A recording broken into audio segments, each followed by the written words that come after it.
Testing 1, 2, all that good shit. Can you hear me? Are you ready to feel me this morning? Are you ready? Are you ready to feel me this morning? Running late? It's great. Be here by 8. Maybe not so late. Are you ready to feel me this morning? Got to get on my primary source of whatever. Are you ready to feel me this morning? Are you ready to feel me this morning? Because we gonna talk. We are about to have a nice long conversation about loving on ourselves. Stay with Mr. Villain this morning, because we about to have a conversation about loving on ourselves. If you are not prepared for a conversation about loving on yourself, this might not be the show for you this morning. It just might not. I will be going back on Substack in the morning. Thanks to Angry and my feelings about my own phone, I got a whole lot of shit. Been crying all morning because my TikTok algorithm was bullying the shit out of me. Magpie, that's why you come here. That's why you come here, Magpie. Because ain't nobody gonna bully you in this house. Ain't gonna happen.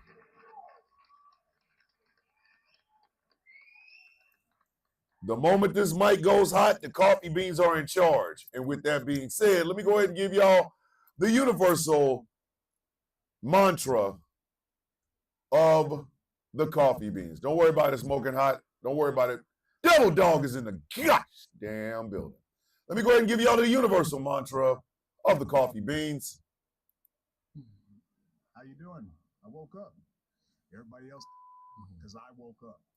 That's how I looked at it. You all had a chance until I woke up. Today's mine.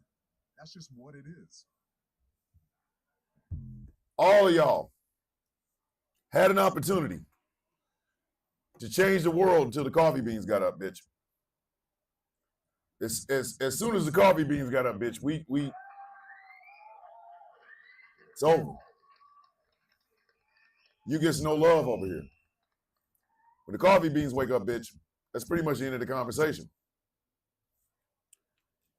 Y'all had a chance, and then we woke up. So this morning, we're going to have a nice, long, deep conversation about loving on yourself. And the reason I'm bringing this up is because of the whole thing with my family. So let me go ahead and get all the bullshit out the way and start the show off proper like. Godzilla -1 inhale.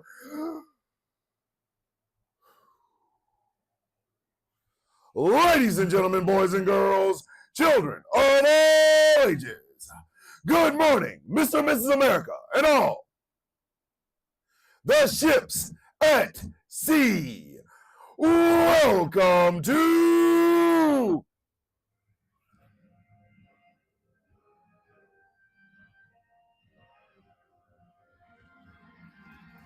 a Truthful Thursday version of the sound of coffee.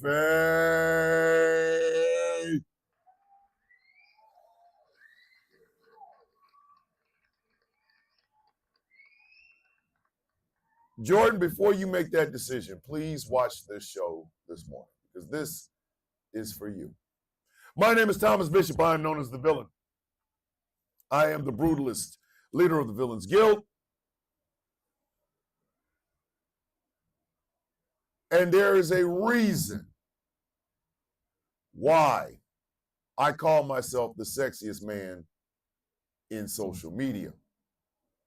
Because The other day, I was scanning these TikTok streets, and I saw a man who absolutely was not attractive, and the woman that he was with, which was fairly attractive, but you could see she was dimming her attractiveness because of this mook. And I said to myself, I ain't got to sleep with her. Hell, I ain't even got to see her naked. But all I have to do is whisper in her ear, you are worth more than anything this world has to offer. And I guarantee you, by the time I walk away, she will be Googling divorce lawyers.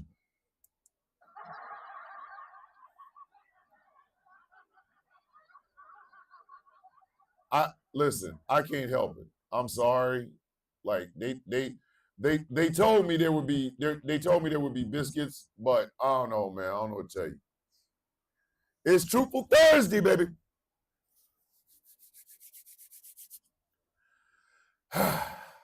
One time for the one time. One time for the one time. One time for the one time. Persepolis the cactus. Persepolis the cactus. Always in our hearts. Always in our hearts.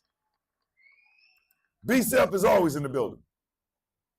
I do have some news in that regard. A cactus has been purchased.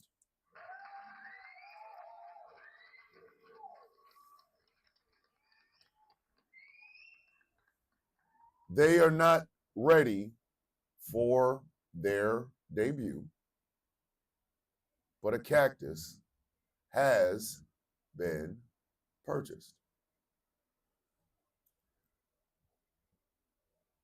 So do we have BCEF 2 or do we have a new name? I will leave that up to you, my coffee beans. Get your C's, turn them sideways, raise them in the air, and acknowledge your coffee bean. OCB, OCB, OCB, OCB. And why you got your hand up there? Pat yourself on the back. Give yourself a high five. Because today, baby, it's about loving on you. Give yourself a hand clap for the best part of this show. Ladies and gentlemen, the Coffee Beans.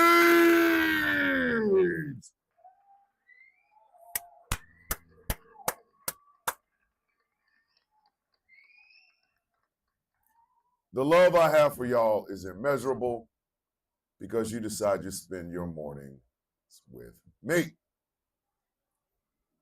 Like I alluded to, it's the Truthful Thursday. And it is time for us to have a deep, meaningful conversation about ourselves. And Jordan, I want you to pay very close attention because this is for you. Ladies and gentlemen, it is really, Wolfie's in the building, all the way up from Australia. Good morning, brother. Ladies and gentlemen, it is really hard in 2025 to love on you. I know this. I know this. I am having that hard time as well. It is a very, very, very dark time in our history, not just in America, but around the world. We are looking at the end result of what happens when you suck off the rich. We are looking as people don't deal with the monsters of the past, like the Confederacy. Ken's in the building. Good morning, Ken. Good morning. Like the Confederacy or the Adolf guy. Ideologies do not die. They simply go underground, and we all know this. And in a time like this, it is absolutely hard as hell to love on you. But love on yourself, you must.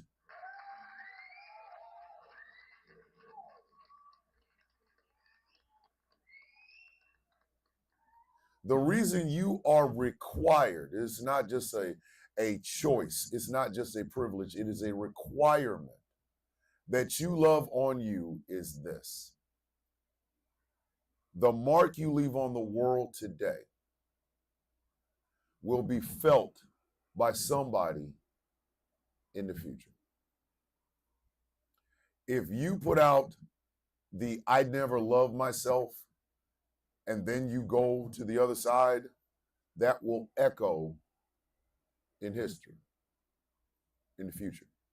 What is it that Maximus said in Gladiator? What we do in life echoes in eternity. That is absolutely true. Now, I have told you guys the struggle that I have had with my family. Made this perfectly clear. Rob Miller's in the building. Billings Guild in the house. If you want to talk about a villain's origin story, it would have been, my villain's origin story would have started December 4th of 2020, which was the day my mother passed away. And it was also the day that me and my siblings broke apart. Now, I am not in any way, shape, form, or fashion doing any of what I am talking about today to shame us. We had a visceral reaction to the death of the glue of our family, the woman that raised all five of us. But I will tell you this. Hey, Wolfie, how's your shirt, buddy? Wolfie, how's your shirt? Wolfie out here got on Sound of Coffee gear, and we need an update because Wolfie got himself a Mother F. Donald John Trump Club t-shirt, which you can also buy at the Sound of Coffee shop, the Sound of Coffee, all one word, -shop.fourthwall.com. Anyway, so Wolfie, I need to know. Oh, he said, I love it. Killer, what's happening, bro? So, in the process of my villain's origin story, which is, like I said, it started December 4th of 2020, I discovered a lot about myself. Morning, big sis. I am so happy for you, Wolfie. So, I discovered that I could no longer be the person I used to be. That person, like I've always said, it sits in two tough boxes within this office, right? I am no longer Staff Sergeant Thomas E. McCormick. I'm not.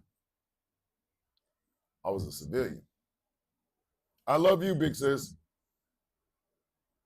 I was a civilian, and not just any civilian. I was a retired veteran, a disabled retired veteran.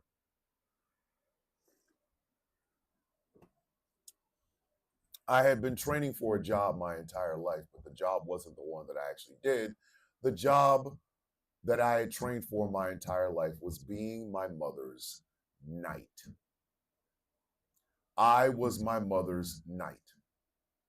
It was my job to protect her and protect the family, and nothing else mattered. I had no other personality other than that. And then she was gone, and then the job was gone. So who was I?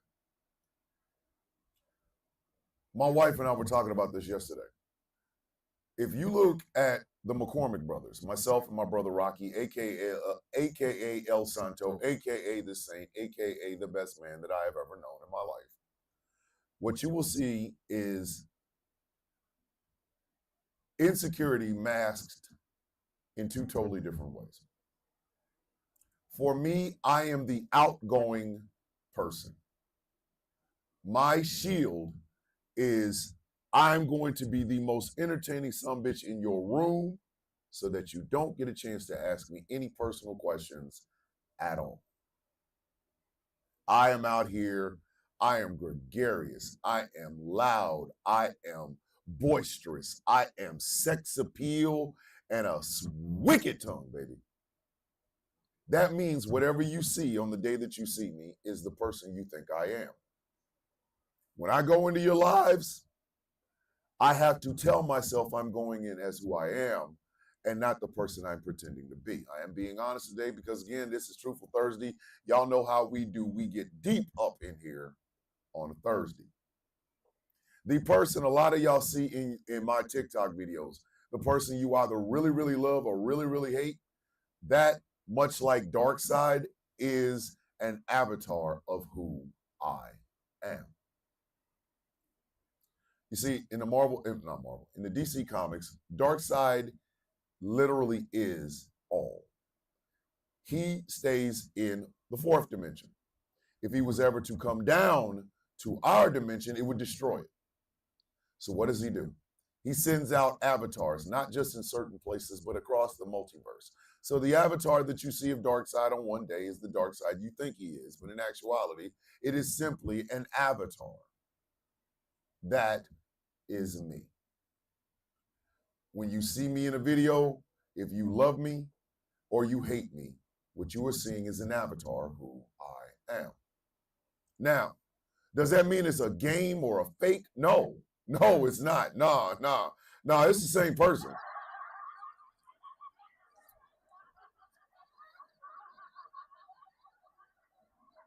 It's a real person. It's just not all of who I am. Each of you get a piece of me. That is how I have navigated in the world. Now, my brother, on the other hand, is an introvert.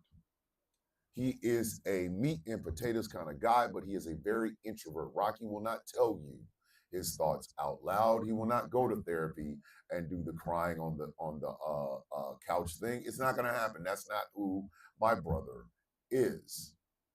He will hold his thoughts and his feelings close to the vest until he gets to know you, until he trusts you. And then incrementally, he will let a little piece of him out. That is the McCormick brothers. That is how the McCormick brothers have managed to walk through this world. Now, where does self-love come in all of that? Where is self-love come in all of that? Because I'm going to tell y'all something. I know every single one of you, whether you're listening or watching, I know every single one of you are giving out an avatar of yourself. Some of y'all really believe the bullshit you put in a screen. I said what I said, man.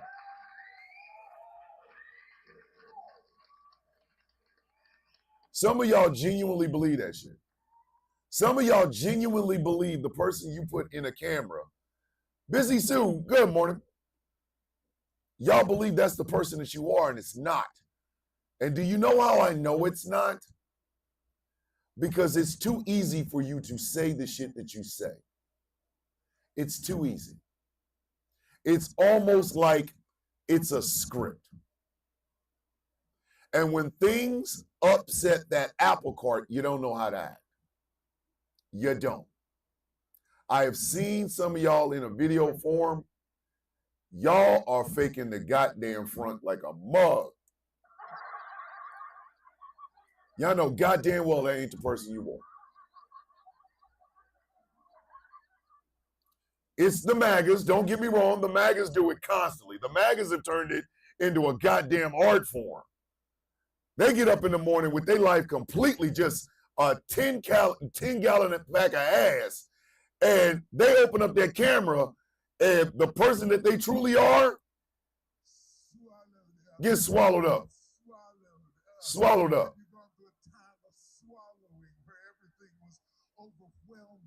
Straight swallowed up.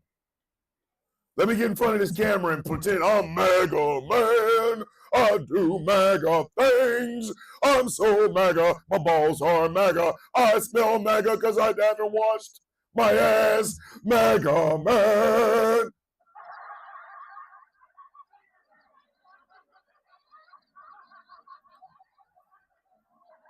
Hey, thick and tired. We can have this conversation offline about swallowing, okay? I'm just going to throw that out there. But anyway. But in actuality, your life is falling the goddamn apart, okay? Some of y'all are going through some nasty-ass divorces right now. Argue with your mama. Do not argue with me. Some of y'all are going through some nasty-ass divorces as we speak. As I am sitting on this microphone right now, your ass is gearing up, trying to keep custody of your children or keep your house. Some of y'all are going through some nasty ass divorces right now. Some of y'all woke up this morning and felt really bad about your body. The fupa, the back fat, the hair in places it ain't supposed to be. You can see the cellulite. You're not really liking how you look. That's why you don't have any full-length mirrors in your house. Some of y'all woke up this morning realizing that the job that you work at is not going to be able to pay the bills that you have in your house. You know this. This isn't a secret. It's not like somebody told you this and it was a lie. No, bitch, you know. You know. You are literally getting ready to get your ass ready to go to a job that you know isn't paying you enough. Some of y'all got kids that you can't talk to. You're having the hardest time talking to them or relating to them because they're growing up and you are not there, or you did something shitty, or they are just a product of a broken marriage or whatever. You know these things. But in front of the camera, you can be anybody you want. You got 1711 pistols and bullshit. The only example I can give you, and Jay Thomas, you should never wallow in self-loathing. You are an intelligent, beautiful human being. Don't you ever forget that, Jay Thomas. Don't you ever, ever, ever forget that. Jay Thomas, you know I love the hell out of your ass. I'll give you an example. All right, so last year we had one of the best hip-hop battles ever. History, right? Between Kendrick Lamar and Drake. Kendrick won. Kendrick won. There's still some delusional people out there talking about, well, if he remixes, bitch, he got his whole ass whooped. You don't sit your doofy ass down.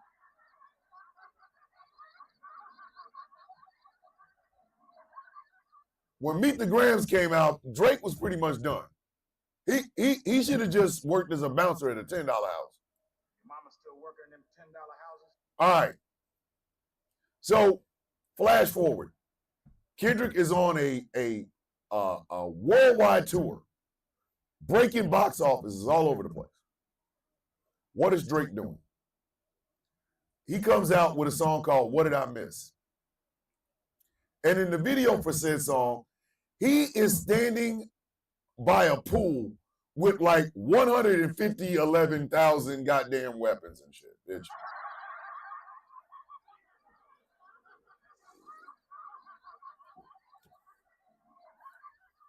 Can we all just collectively be honest? How many of y'all are afraid of Drake with a weapon? Don't everybody speak at once, please. Don't everybody speak at once. Don't everybody speak at once.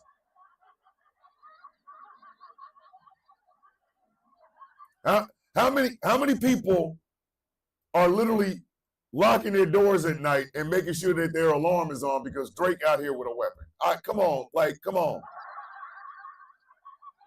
Morning, Tiny. Come on, man. Come on.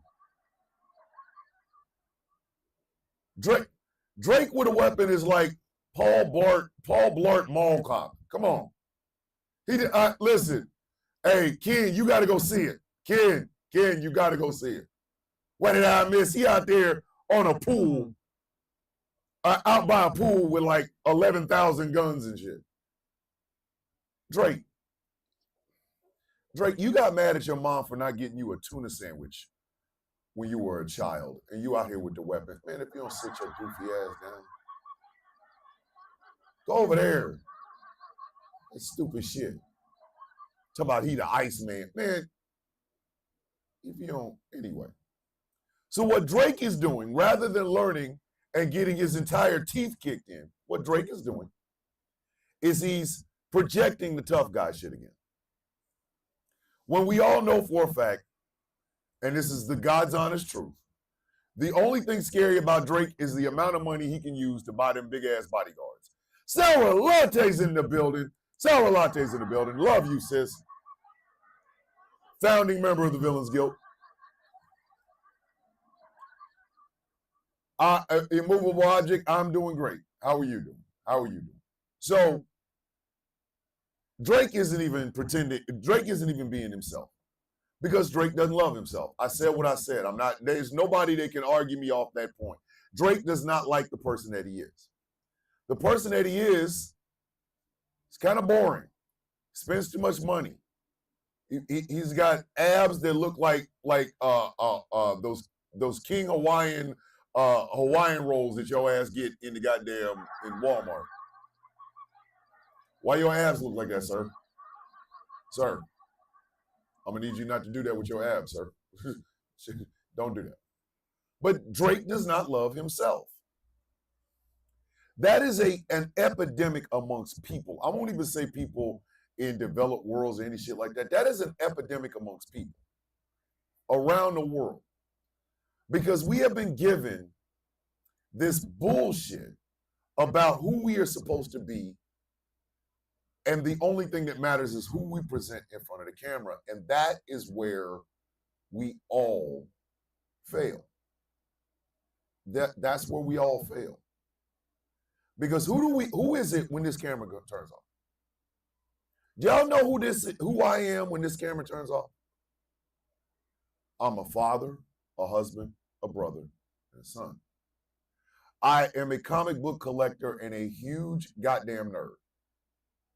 Huge. I am a avid, ardent wrestling fan. I love movies. I love movies. I critique superhero films. I'm a huge DC fan, but I don't have any hate towards Marvel. I love hard.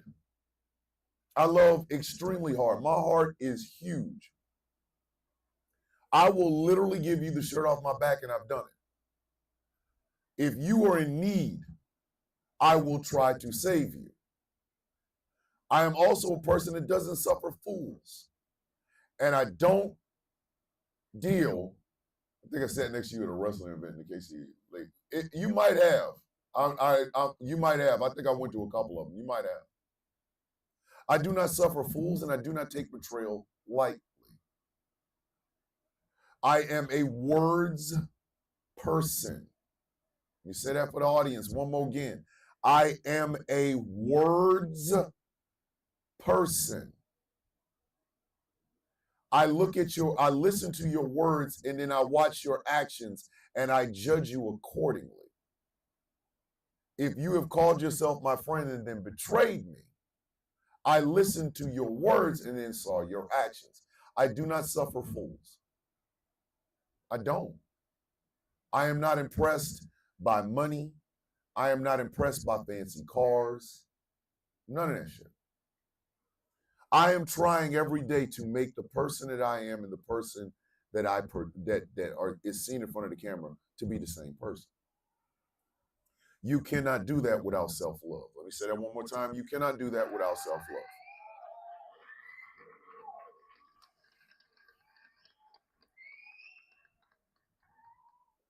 Every day, Tracina comes in and she says, hydrate, elevate. Self-love is self-care. Have a beautiful day on purpose. Tracina says that every day. Tracina is a white woman from Mississippi. NYC Playboy!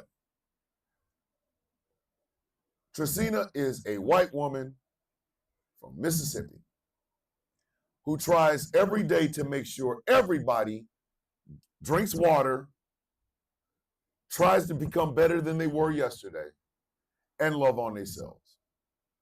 Then she tells you to go out and have a beautiful day on purpose. How many of y'all hear that from people around you in your real life? Your life outside of TikTok and Instagram and Snapchat and YouTube and Facebook and all that other stuff. How many people tell y'all that? How many? Huh? Thank you, Stanley. I appreciate that, brother. Thank you. How many of y'all hear that from people in your life? I want y'all to please think about that for just a second. How many of y'all hear that exact same thing from people in your life? How many people, when Tracina says that, have to be reminded of doing that? How many? The silence isn't for me, it's for you, because I want you to think about that for a second. In your regular schmegular everyday life, you don't hear words of affirmation. You do not hear words of affirmation. Something that affirms you. Something that tells you that your worth in this world, at least on this day, is not predicated on how much money you have, the following on TikTok you have, the clothes that you wear, the car that you drive. It is simply predicated on the fact that as a human being walking the face of the earth, you were not designed for, nor are you required to hate yourself every single day.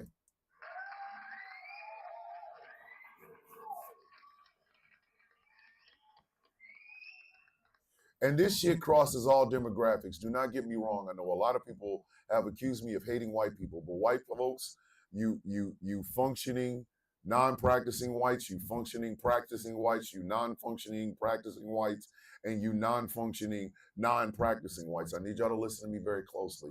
It happens to you too. You can hit me up. You can tag me in every video of you with the flags in your name and these my people and all that other shit. But I know for a fact you are predicating a lie, not to me because I'm just some random dude on a social media application. You're predicating that lie to your goddamn self. You are predicating that lie to yourself.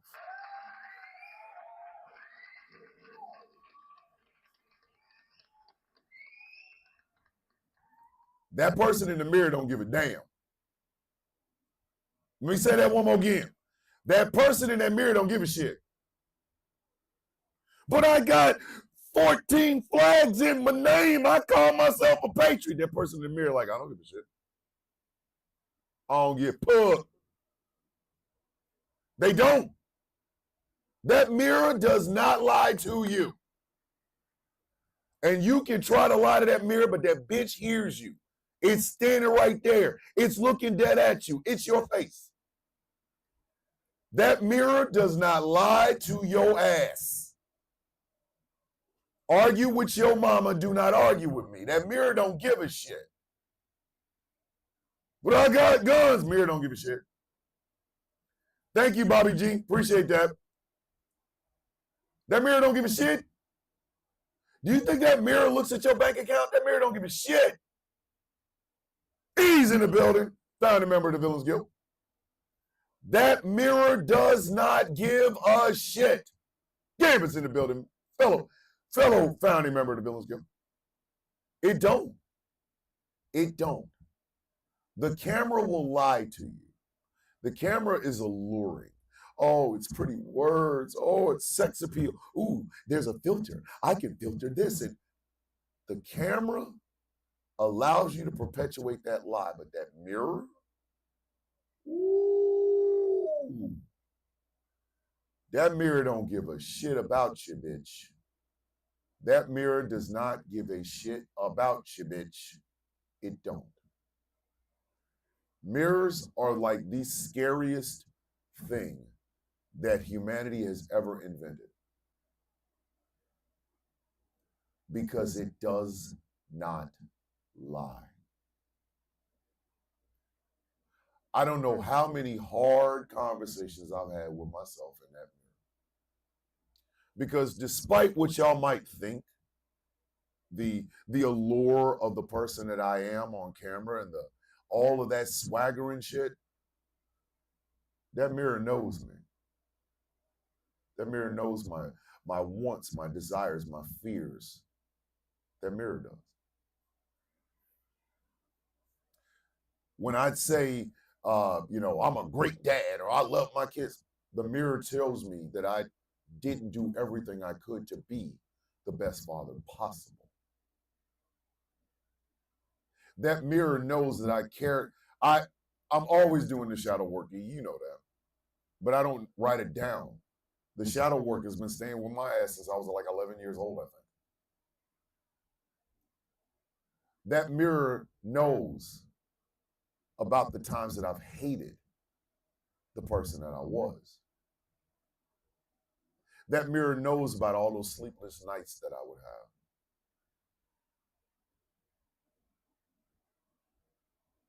Like, seriously, it knew. Ladies and gentlemen, if you are in the TikTok chat, I want you to look at something for just a second. Right now, you have all 6 founding members of the Villains Guild in one place. You have J.B. Harris, you have Professor Moriarty, you have Sour Latte, General Gambit, the Angry IT Nerd, and myself. We compose the Obsidian 6. And this is a rarity because I've never been able to get all 6 of us on a live stream together. All 6 founding members of the Villains Guild are sitting in this chat right now. And golly, my heart. That mirror knows about those times where my black ass felt like I was less than everybody in my family. That mirror knows I cannot run from that bitch. I can't. I cannot. The mirror in your house tells you the truth that you do not want to hear, the truth that you hide from yourself.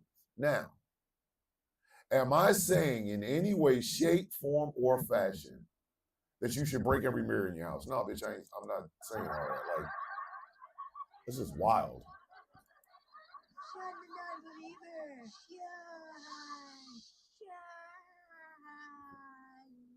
Please don't get rid of all the mirrors in your house. Please, I'm begging you not to do that. What I am saying is this. Why is it wrong for you to live as authentically as possible? Why? Let me tell y'all something. I love the woman I am with. I love her down to the bottoms of her damn feet. I love her in a place I did not even realize I could. But I still look at other women. I'm sorry, I like dead ass, like.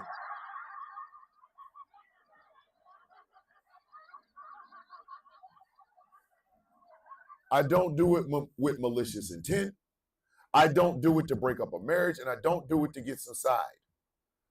But I enjoy I enjoy beauty. I do. I absolutely 100% enjoy beauty. Love it. You're a beautiful woman, goddamn it, you're a beautiful woman. What the hell you want me to do about it? What you want me to do? Huh? What you want me to do? Want me to do? I am flirtatious. Some people take that as, oh my God, he's trying to get in my pants. No, I'm just a flirtatious person. It's what I do. I flirt with men. I flirt with women. I flirt with everybody, except for children. With children, I try to be, the goofball because I'm 6 feet tall and I live in a society where little white kids are told that people like me are scary. So I try to be deprecating. I try to make jokes. I laugh and, hey, how you doing? Boogie, boogie, boogie. And that's something I want to do. It's not something I am forced to do. It's something that I want to do. Morning, Gigi. I am a person who wears my emotions on my sleeve. Why is that a bad thing? I ain't got to know you to want to see the best for you. We ain't ever got to meet. There are people that are going to come across this damn live either on YouTube, Facebook, or TikTok, or they're listening to it on the radio station, and they're saying, why is he saying all that? Why does he give love freely and shit like? Because I can. Because that's the most authentic thing to me. I'm a screw up, ladies and gentlemen. I'm going to screw up. Please understand that. Please, please. I love how people have been for 5 years looking for a prison record on my black ass, and the shit they ain't never been found one.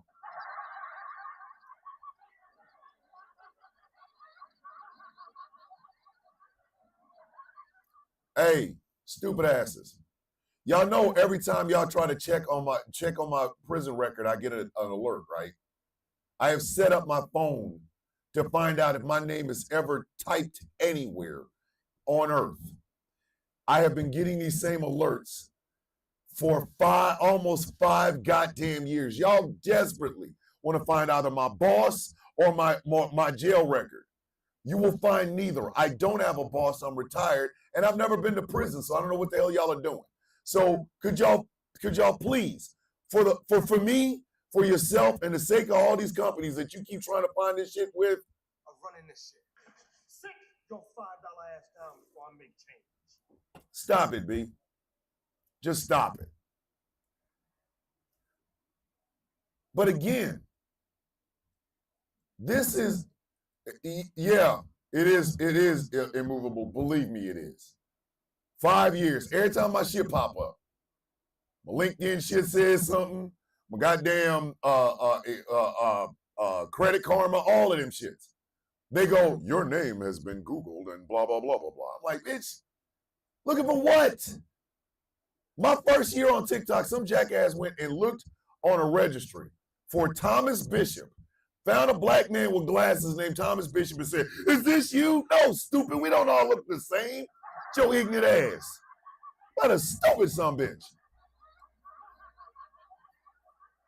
Then somebody outed my government name, and I'm like, okay.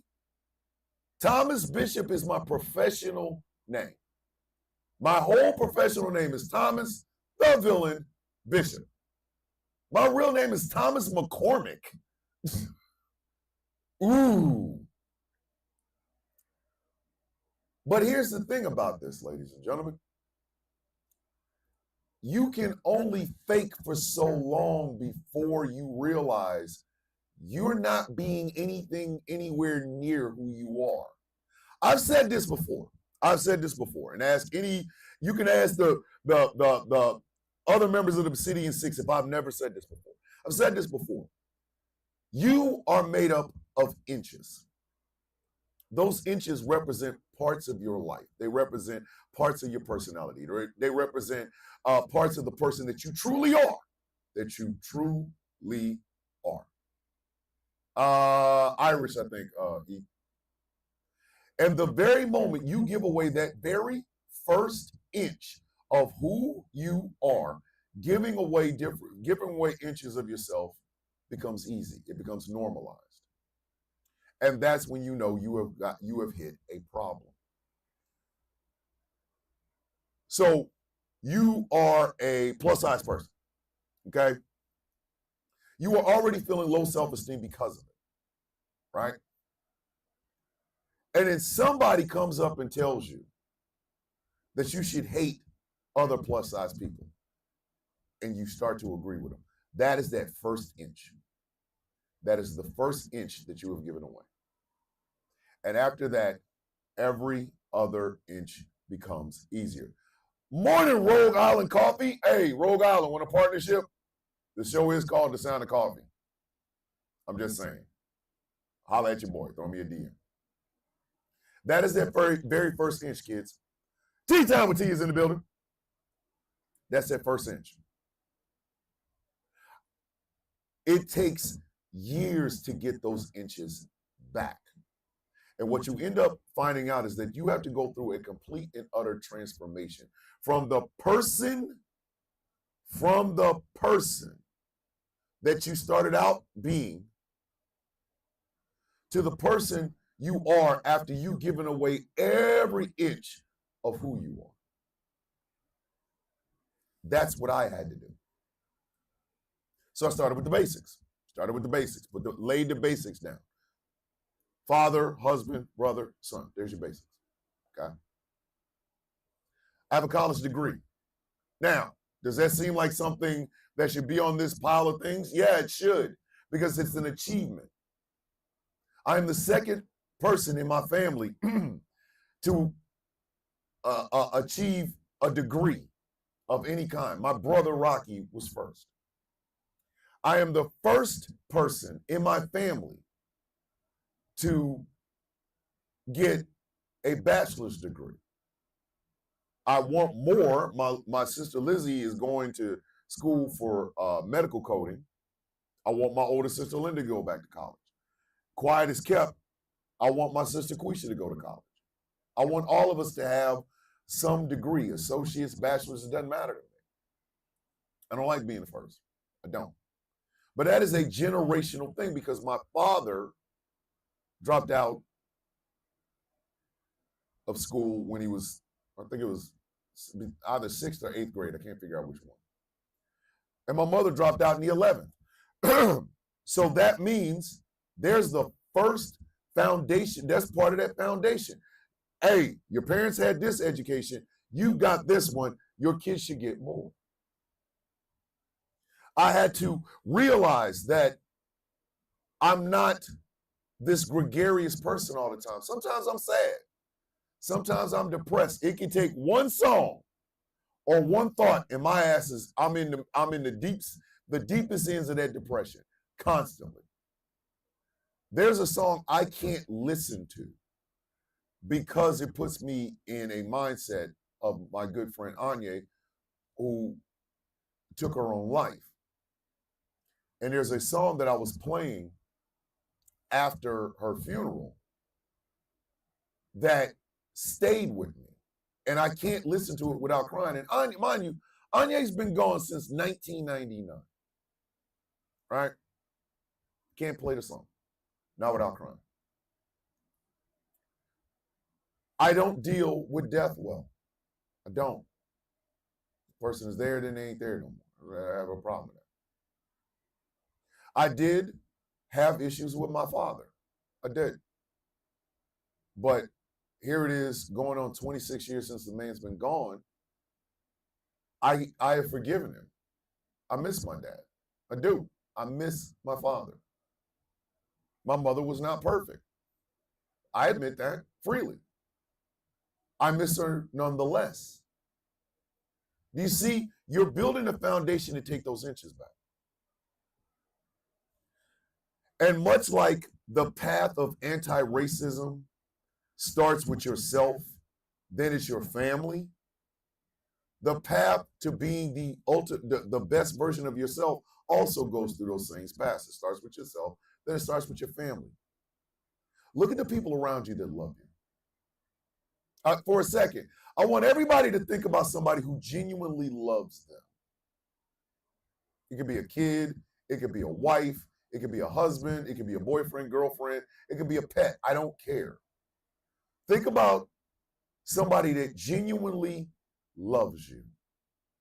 No strings attached, no limits. Think about it. Just think about it for a second. Have you ever asked them people, have you ever asked that person? I mean, I understand if it's a pet, you probably can't ask. You'd be out here talking to a dog and the dog ain't trying to hear anything that you say. Like, hey, yo, bitch, get out of my face. Like,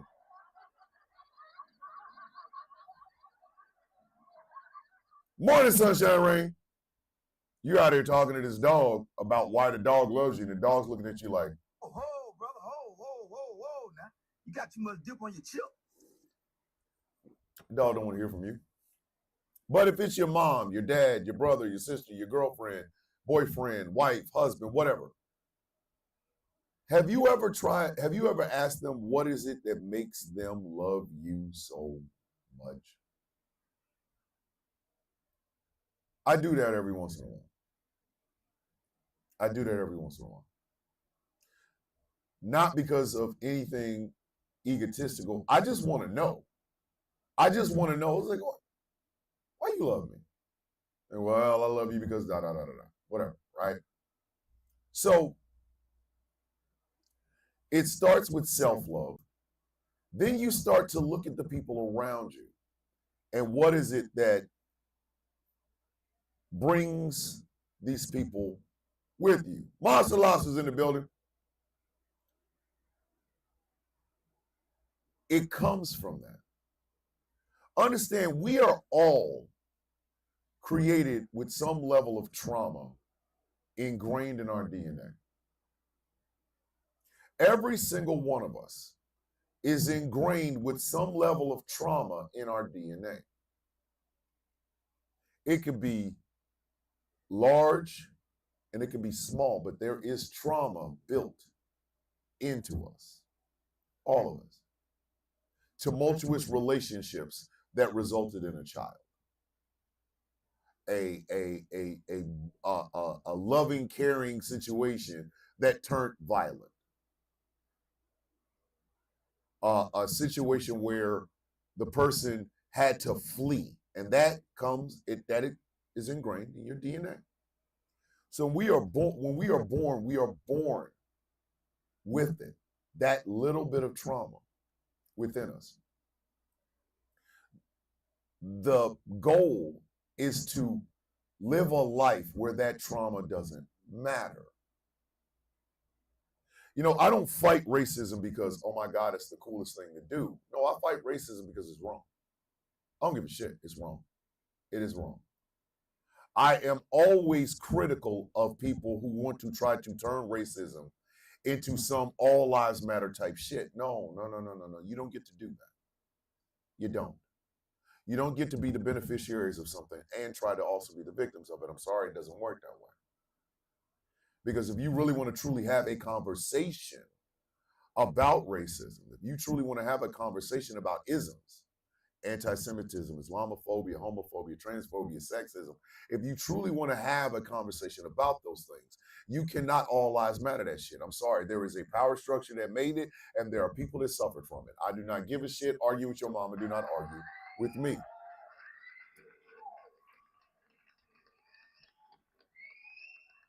So I am not about to sit here and tell you I'm fighting racism for all lives matter. No, bitch, I am fighting what I've seen. I am fighting what the examples of what it is. And it's stupid. But you have to have these deep conversations, not just with yourself, but the people around you. You have to make those foundational rules as you go along. Everybody has a line in the sand. When you hit something that, oh shit, this is gonna be on the list of shit, this line in the sand that I ain't gonna do, that you correct a different thing. It also becomes imperative on you forgiving yourself. Now this one's gonna be hard. This one right here is gonna be hard as shit. I'm going to say this again so that you get a chance to hear what I just said. It is also imperative on you forgiving yourself. And a lot of y'all, myself included, cannot do that. It is impossible for us to do. Every one of us have made a mistake that cost us something. I don't care what it is. Something as minor as a table at a fancy restaurant, or a relationship that really could have helped you, but you didn't get into it. And the result was everything else that happened. And you keep going back to that one time you could have been happy and you were not. You have to forgive yourself. You have to. Okay? Make no goddamn mistake about it. You cannot walk through life forgiving others of shit they did to you if you cannot do the same to yourself. It is hollow. It rings hollow. It means nothing. And sometimes it clouds your judgment because you end up forgiving people for shit, and then they turn around and do it again, and you just keep having to repeat the process. You didn't forgive your goddamn self, but you over here forgiving this jackass. Your car, he told you he was gonna buy you a car. He bought you a car, it broke down. He lied to you. So you told him about the car. He said, okay, don't worry about it. I'll get you another car. Get you another car. That car breaks down. At that point, it's like, get the hell up out of here. I'm more happy in this relationship. But you got to forgive yourself. You can't forgive anybody else if you don't forgive you. Shit don't work. It doesn't work. I'm sorry. And yes, ladies and gentlemen, you're going to make mistakes. Please understand that. This bitch didn't come with rule books. You know what I mean? Life did not come with rule books. Life did not come with rule books. No rules in this shit, bitch. You're gonna make mistakes, but you have to find that empathy that you want to have for everybody else inside of your goddamn self. I am flawed. Do not get me wrong. I am a flawed son of a bitch, boy. I am.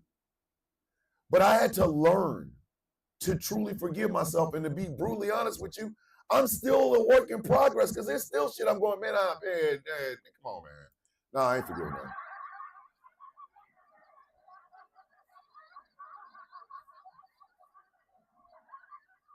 I look at some of the shit that I did and I'm like, No, God! No, God, please, no! No! No! No! hell no.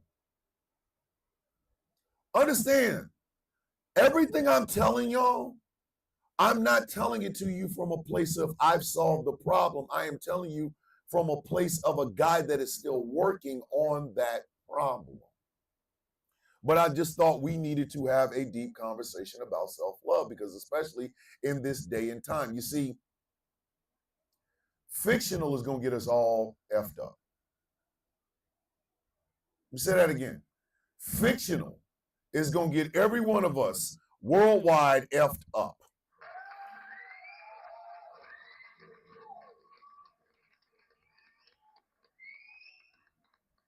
There's a fictional aspect to the way society operates that's going to get us killed. It is. I'm going to just talk about America for a second. If you're outside of the United States, you've seen the shit in the news, but you need to hear it from boots on the ground. Know what I mean?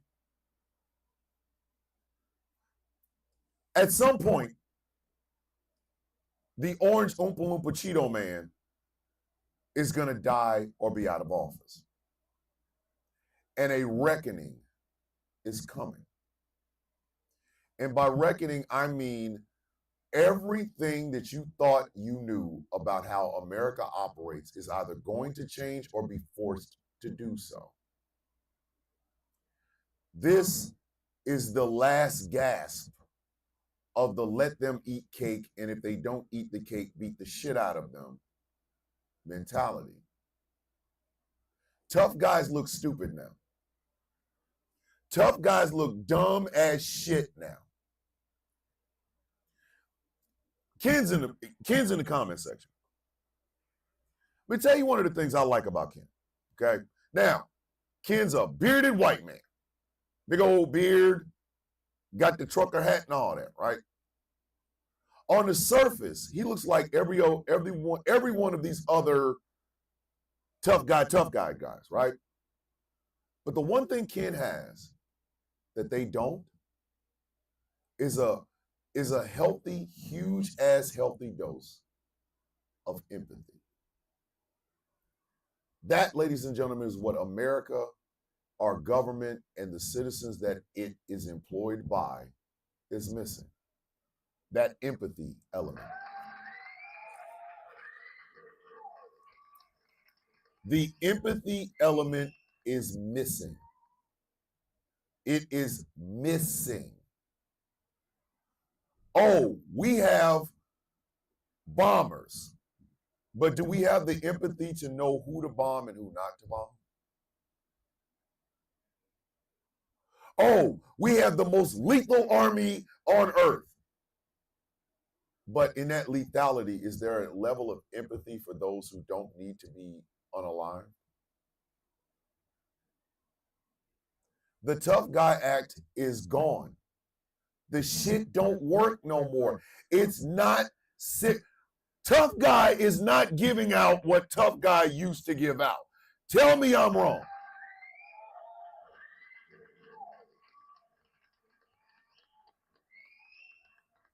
Hey, Sunshine, it ain't been discussed, but look tomorrow for some flags on that bullshit. Tough guys do not get over the way they used to.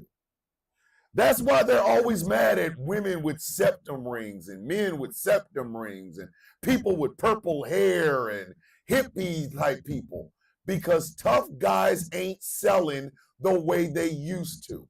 You can say what you want to about that woman with that septum ring in her nose, but she has empathy. You can say what you want to about that man with the septum ring in his nose, but he has empathy. You can say what you want to about that purple-haired girl or that purple-haired guy, but they have empathy. You can say what you want to about the hippie types, but the one thing you can't say about those hippies is that they do not have empathy for every living thing on the face of the earth.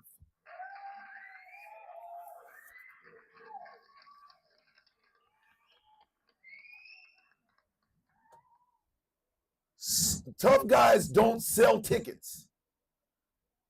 Candy Pop called it small dick energy. And it's true. It's true. That rough tumble, I got pistol on me, I'm gonna kill every pistol, I'm tough guy. That shit don't mean nothing anymore. It don't. That shit don't mean a goddamn thing anymore. We have now all discovered, we have all discovered, oh shit, word, for real, you have a pistol, so do I. Middle age, you're right, you can't. You have to wait for the words and the actions, and now I'm gonna get to that in a second. Tough guy doesn't move anybody anymore. Tough guy doesn't, you can't, tough guy seems stupid. Tough guy comes in, he got one answer for everything. Kill it or subject it or subjugate it. The rest of us are going, why can't we live with it? Why does it have to be on its knees? Why is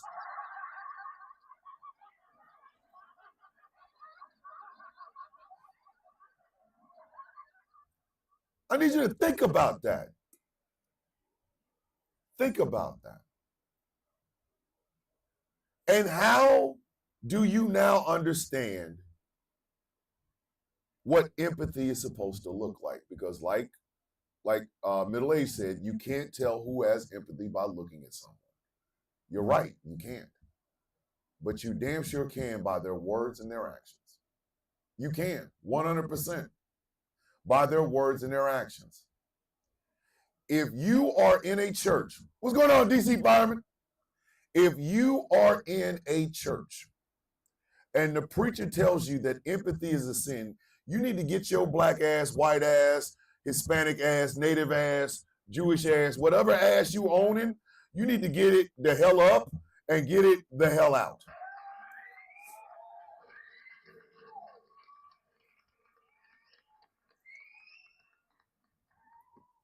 The basis of every religion is obedience and empathy. Even Islam. For those of you going to go, but they're not the Muslim. No, yeah, they have it too. They have it too. Do you think Muhammad was this guy that was walking around here with a flaming sword cutting off people's heads? No. No, he wasn't. That's why y'all don't understand what the word jihad means. Jihad is a conversation with God.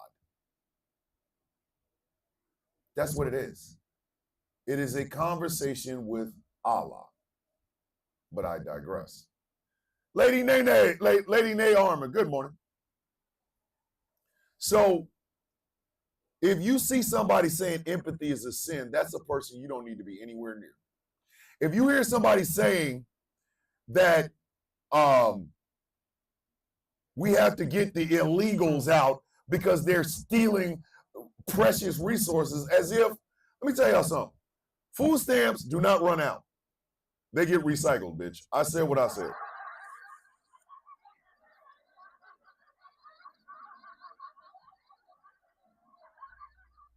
Food stamps are not cobalt. It's not like it's a precious thing. Oh my God, if we give out too many food stamps, everybody will eat, and then there will be no food stamps. No! Shut the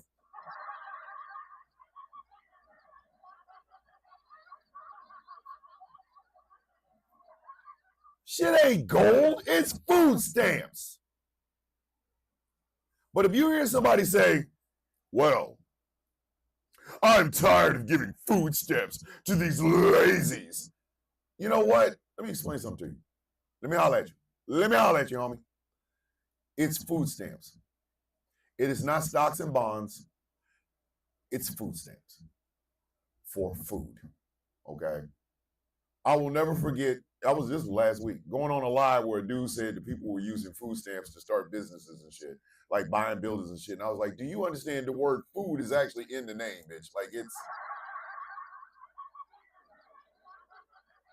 it's food stamps, not gas stamps, not coochie stamps. It's food.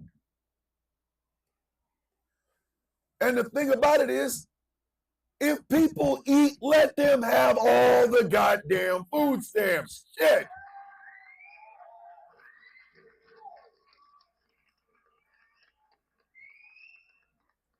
The empathetic thing is to think, oh, wow, they're using food stamps for food so that they can eat the food, which is something a body needs for energy. Food.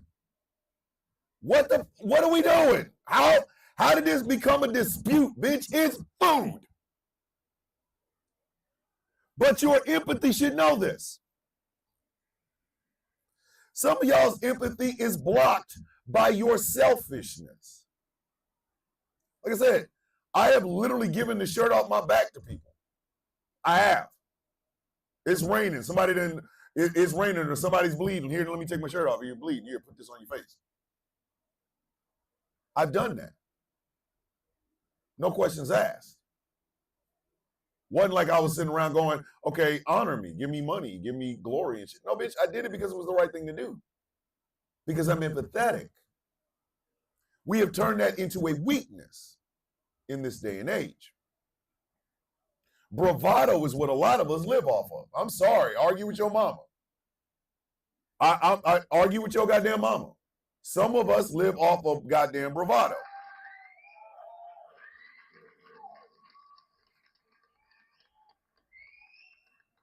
How many times have we seen tough guys get their ass knocked the F out?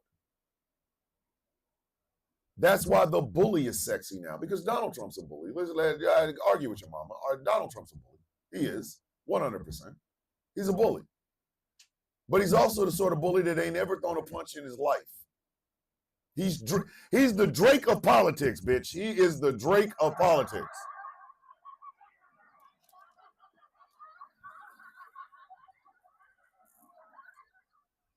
Your tough guy act don't fool nothing over here, Junior.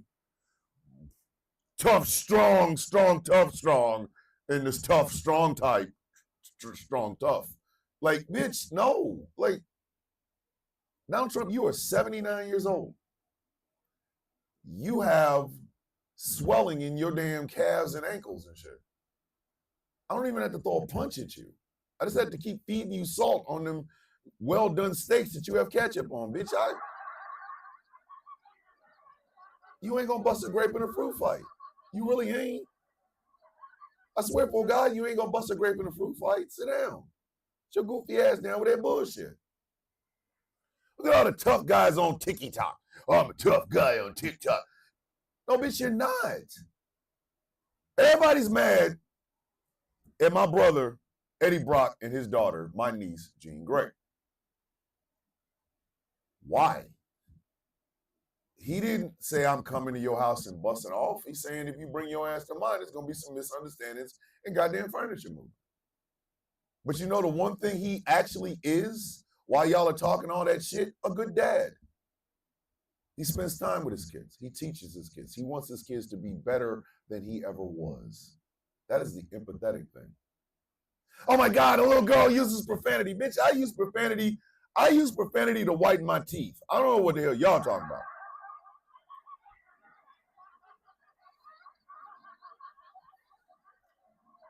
I drop 6 F-bombs when I wake up.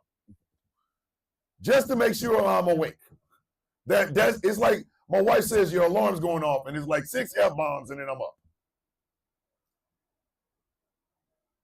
Words don't mean, again, if a little girl saying the F word is boogie boogie to you, then did you just come out of that coma? Like, you grew up in the 50s. Smell flying filth, young lady. Bitch, no, bitch, you. It's an F word. Ooh. AJ's in the building. Good morning, beautiful. We tend to look for the tough guy with no empathy. But you show me a man. I don't care where they're from. I don't care what their political affiliations. I don't give a shit about none of that.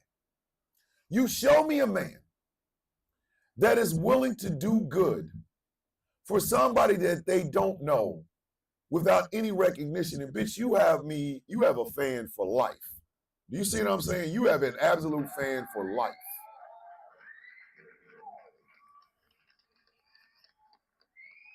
I can't stand when people get in front of the camera like, look, I'm going out to a Black Lives Matter march because I believe Black Lives Matter. Bitch, then take your ass in the march and shut the F up. Who asked you to talk? Go. Go over there. It is unnecessary for you to tell me that shit. You're not showing me empathy. You're showing me narcissism. Empathy is taking your ass to the rally, saying nothing, coming back, donating money, and then going to talk to your MAGA grandmother about how George Floyd deserved to live.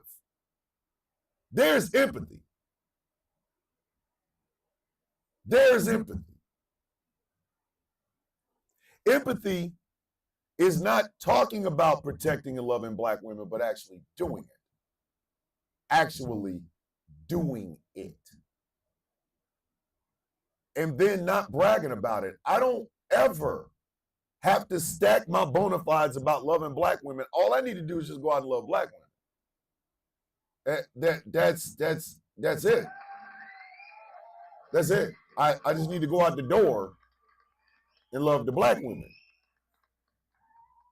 See a Black woman in trouble, I'm gonna go help. I don't need to. I'm gonna go on a live and I'm gonna tell y'all how much I love Black women. Bitch, I'm gonna go out and love on Black women. That's the empathetic thing to do. I will fight the racist. No, I ain't got to go out there and punch a Nazi. I ain't gonna do all that. But I have a voice and a platform and a microphone. I say what I want. It's my job. You will know a person by the words they use and the actions that they take, whether or not they are empathetic. It is hard to find this stuff. It is extremely hard to find this because, again, we live in this time, in this place where we are seeing the waning aspects of the tough guy. We're seeing the waning aspects of the tough guy. And now we have the performative. On both sides of the political aisle, in every aspect and crevice, we now have the performative. Let me tell you about how many people I fed. Why are you telling me? Why aren't you feeding more? Bitch, you know what I'm saying? Like, what?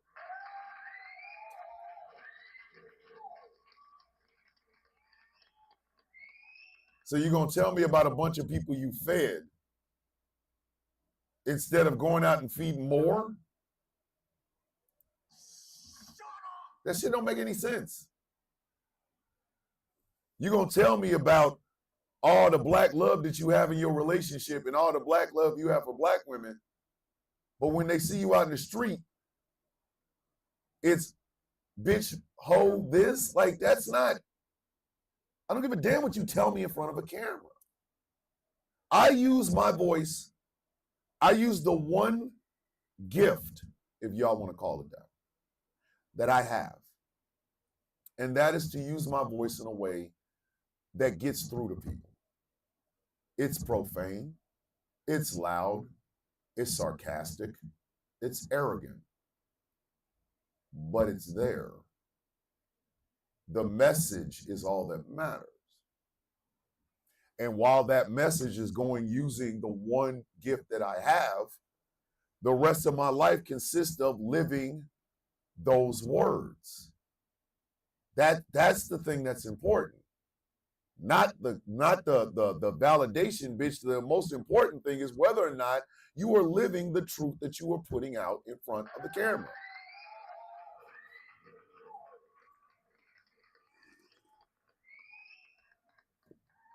I want y'all, Tenchi's in the building. Mwah. I want y'all to know that, and I really genuinely want you to understand it. It's one thing to fight for women's rights. It's another thing to be willing to put your reputation on the line for those women's rights. It is a place inside yourself that you have to find to be able to make the sacrifice that it would need to be made in order for that dream to become a possibility. But you cannot do it with fakeness. This shit don't work. When I say poverty is the same no matter where you live, every poor person who's ever felt poverty knows I'm telling the goddamn truth.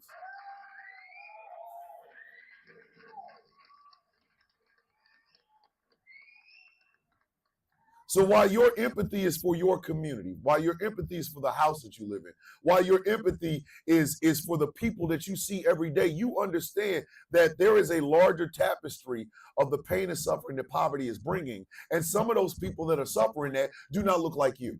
So when you fight for that, you fight on the behest of every poor person around, not just for white poors or black poors or Latino poors. You fight against poverty. Your words in front of a camera should reflect exactly what you're doing out in the world. That is where the idea of people saying empathy is a sin and how wrong they are, that's where this comes in. Y'all understand, we're not living in the time and place where everything you do isn't a political statement. We're not living in that time anymore. It is. All of it. It is. Every aspect of it is. There is not one aspect that hides from this shit. Not a one. So that means everything that you do must have that understanding involved. Every statement that you make, every part of it that you think of, all of it has to be done with the knowledge that what you say echoes out to the world. So when you say you love you and that you care about yourself, when you say those things, that echoes out in the world. You understand that? Are you getting it? Are you feeling me now?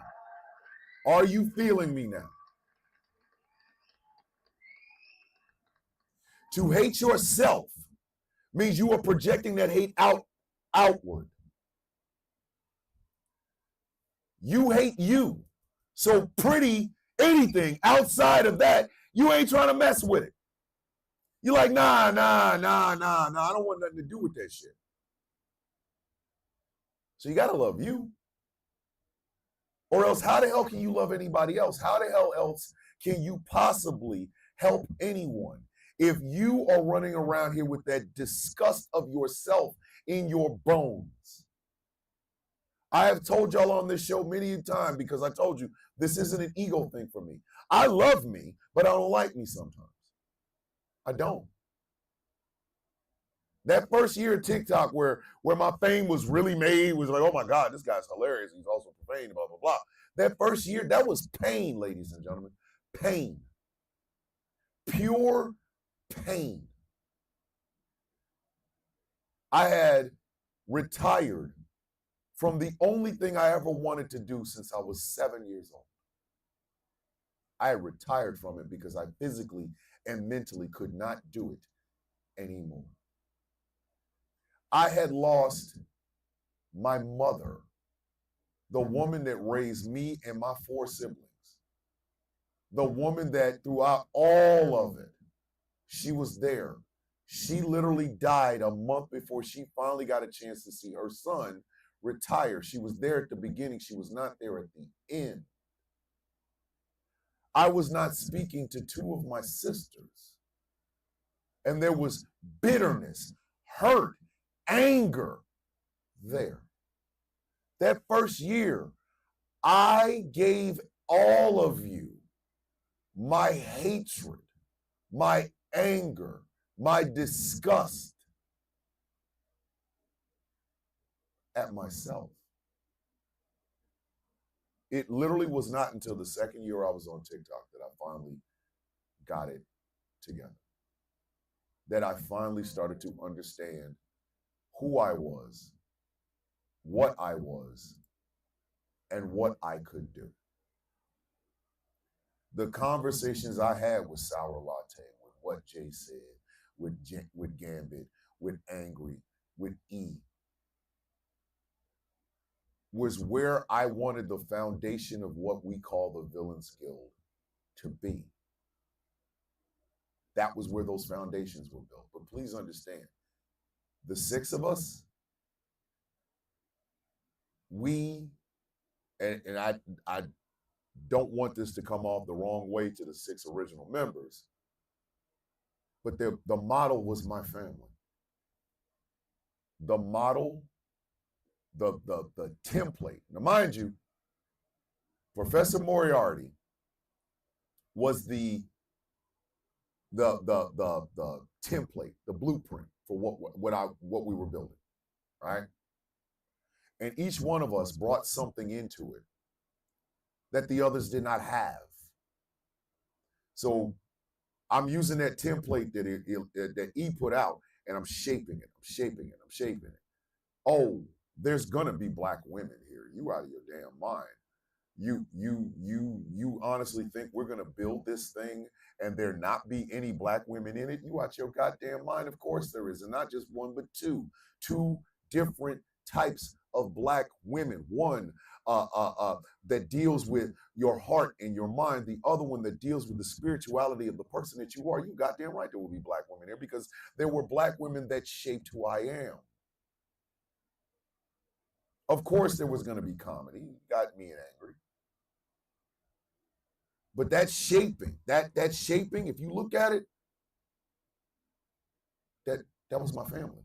The mold for that was my family, or what I thought my family was.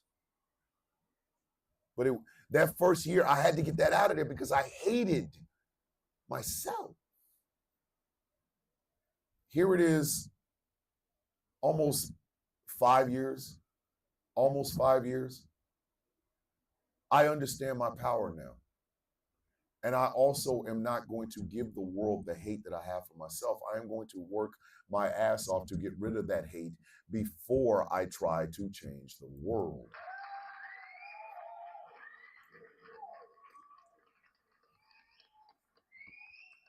I never want there to be daylight between my avatars. I never ever want there to be an ounce of daylight between the person that I am outside of all of these cameras and the person that you see in front of them.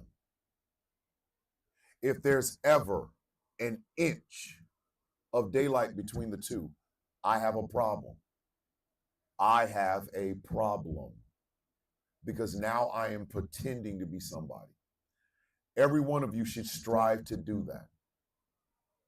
Do y'all know why the 3 laws of the Villains Guild are in place? Because those are the 3 most important laws that all of us should have in this day and time.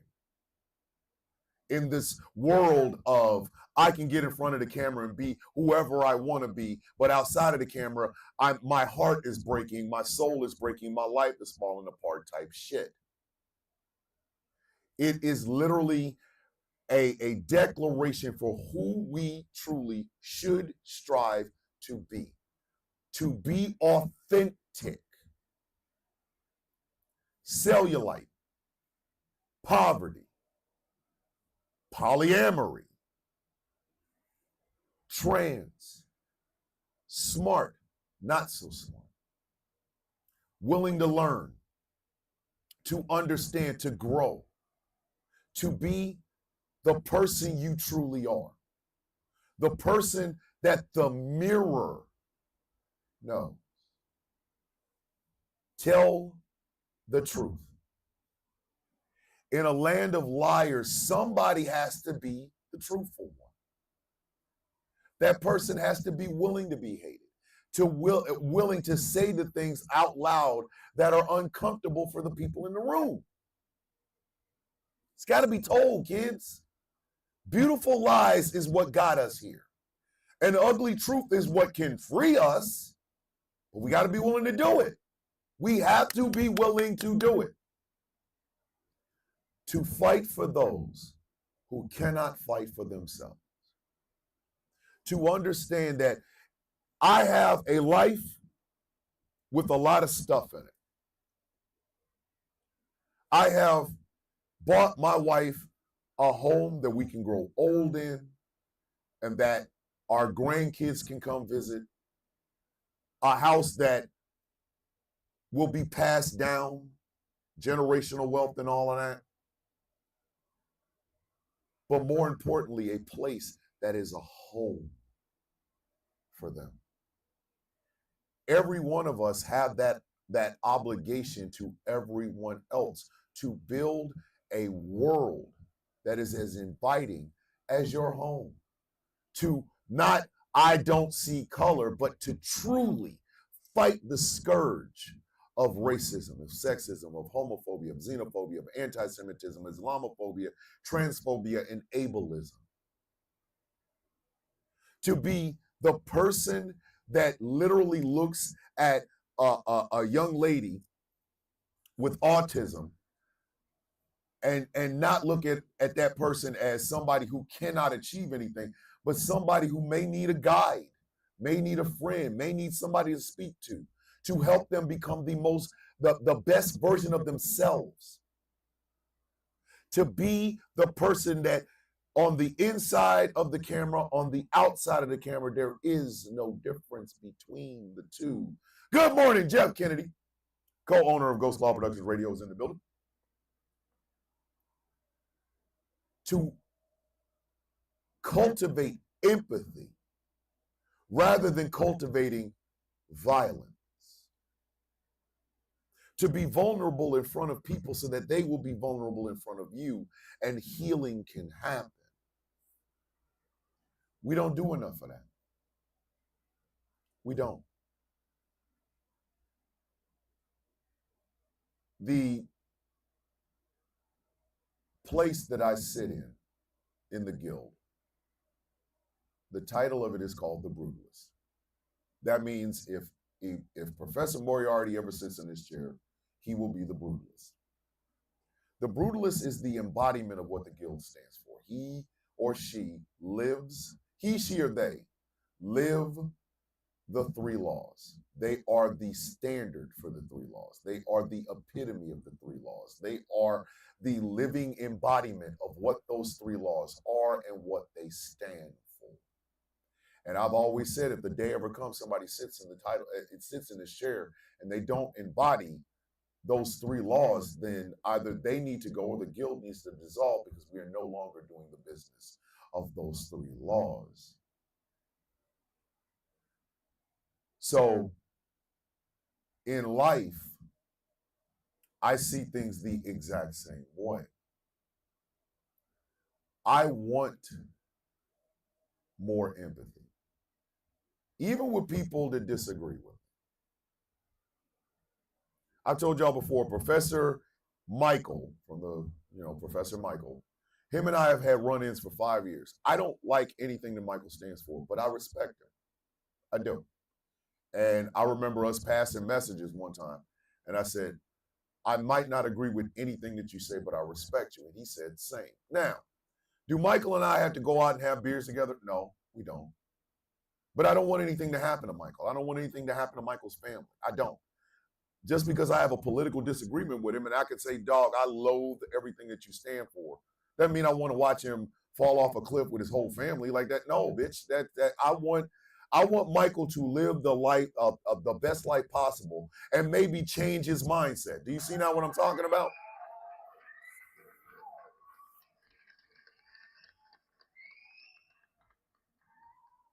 I want ideologies to die. And unfortunately, ladies and gentlemen, some people will probably have to die because of those ideologies in order for that ideology to die. Now, am I wishing death on them? No, death is a part of the journey. Death is a part of the journey. I understand a lot of people are afraid of it, but I'm sorry. It is a part of the journey. We are not going to be here forever. I am not going to be here forever. So death is just a natural progression of a life. But I also know for a fact that in front of all that tough talk, there is some suffering going on. Gene Gray, the Honey Badger's in the building. What's going on, what's going on, bro? I understand that empathy is in short supply now. So no, morning, Swords. I'm not ever wishing for a person to die. I am, however, wishing for your ideology to die. And if that ideology consists of some other people dying, then I get it. I understand, man. I understand. It happens. But I'm never going to shy away from telling people over and over and over and over and over that empathy leads more than tough talk does. Let me say that one more time.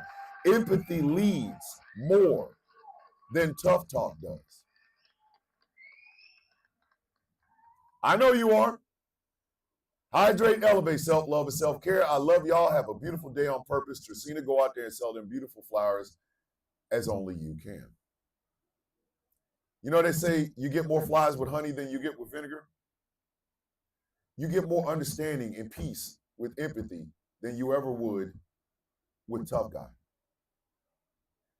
Do not get me wrong. I will protect my family. I will protect my friends, and I will protect those who I love. I will. Will I do it violently? Only if it comes to that. But I am doing my damnedest. I am trying every single day to live with a heart that is wide open, that loves unconditionally without limits, and that understands what you're going through, even if I'm not going through it. That is what is sorely missing in this world. That is what's sorely missing in this world.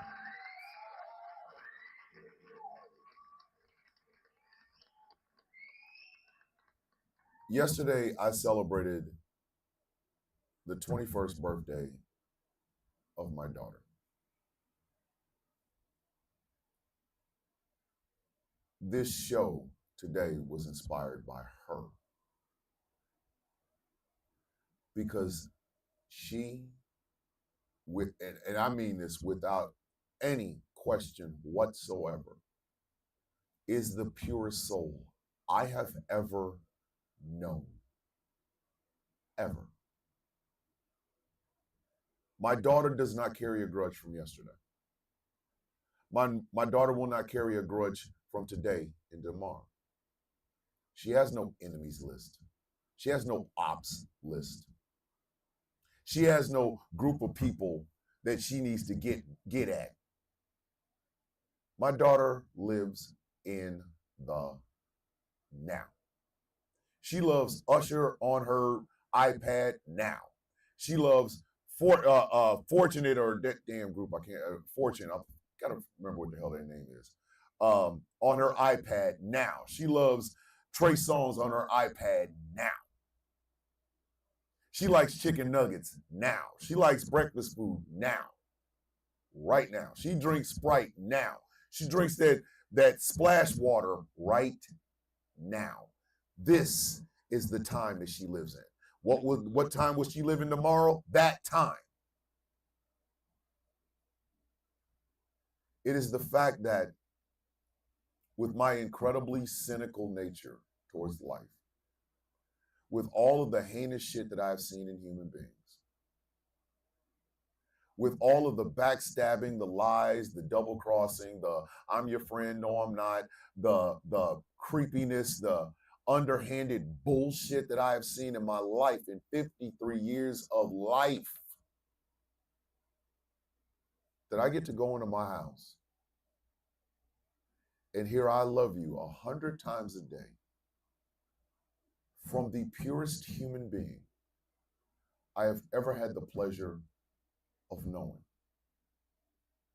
And realizing that this human being, this person, is a product of me, that I do what I do. There's a world where people like my daughter run everything. We just need to find it.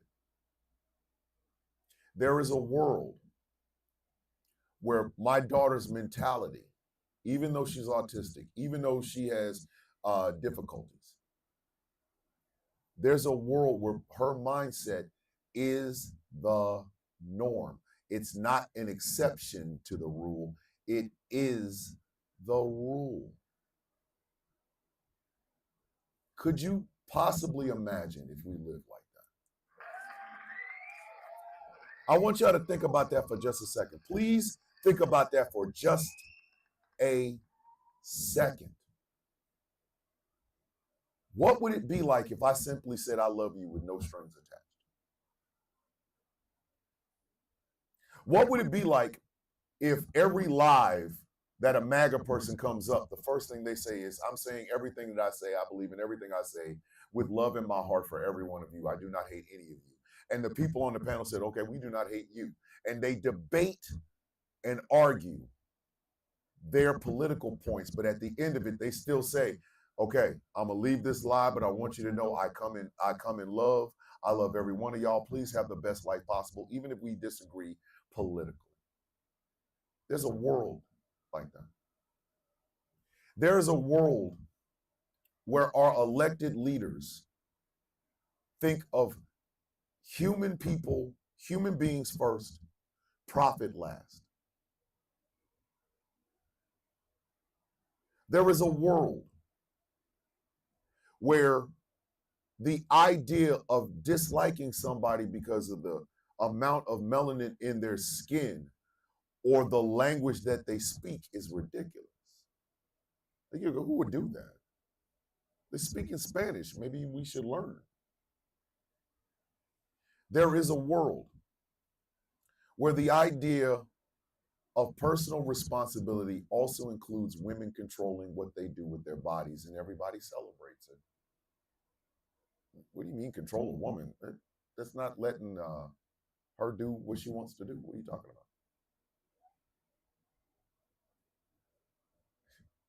Kimbra is fine. There is a world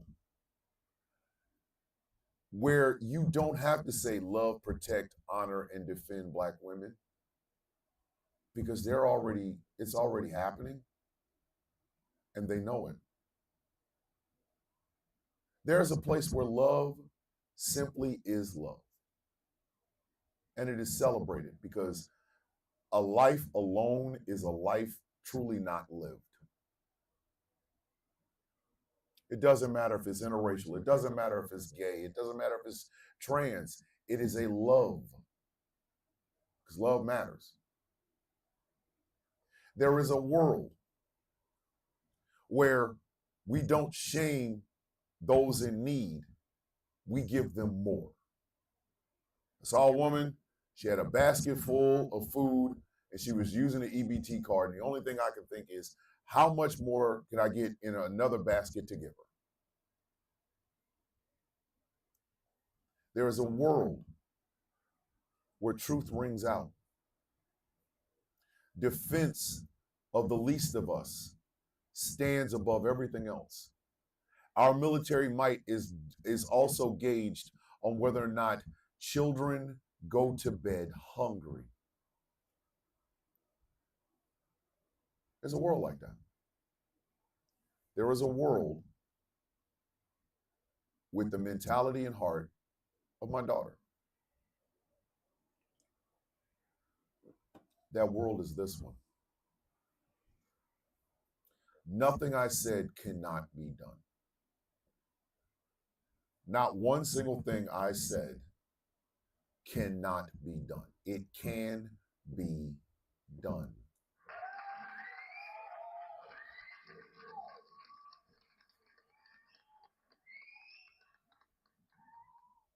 Good morning, Samantha. It all depends on whether or not we're willing to do it. We are living in the waning days of the tough guy and the tough gal. Donald Trump has become the avatar of the fakeness of all that John Wayne bullshit that we have been listening to for 40 and 50 years. He is the waning aspects of it. He is. The tough guy on a soundstage don't mean shit anymore. It just doesn't. We have young men who are being radicalized to believe that somebody's coming after them and they're not getting sex because women don't like, women are being whatever, so they're involuntary celibate. Those people, they don't last. Let me help y'all understand something. They don't last. The tough guy doesn't last. Look at Pete Hegseth. Pete Hegseth is an example of exactly what the hell I'm talking about. It's cool to be a tough guy on Fox News. It's another thing to be a tough guy with an $893 billion budget, and you are the head of all of the damn military in the United States. It's a whole different animal to be a tough guy then. Tough guy talk sounds great on a couch in a building on Fox News. It doesn't sound great when you've got to look men and women in the face who you're getting ready to send to places other people can't find on a map, and some of them might not come home. So in that regard, their empathy has to be the coin of the realm.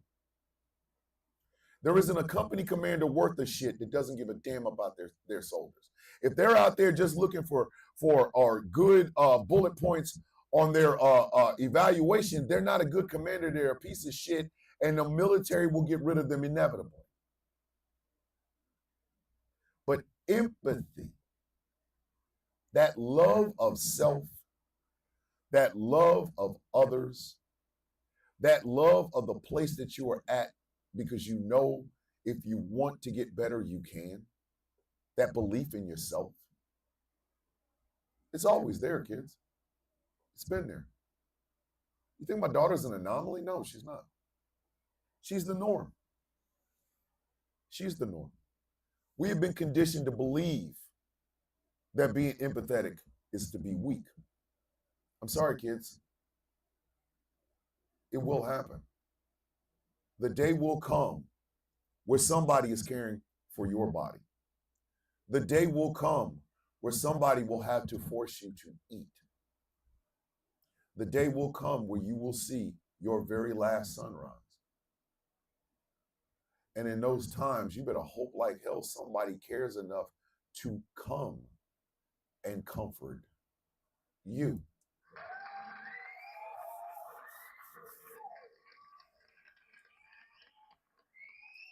Y'all got to reject this idea that showing love and admiration for people is a weakness. You have to.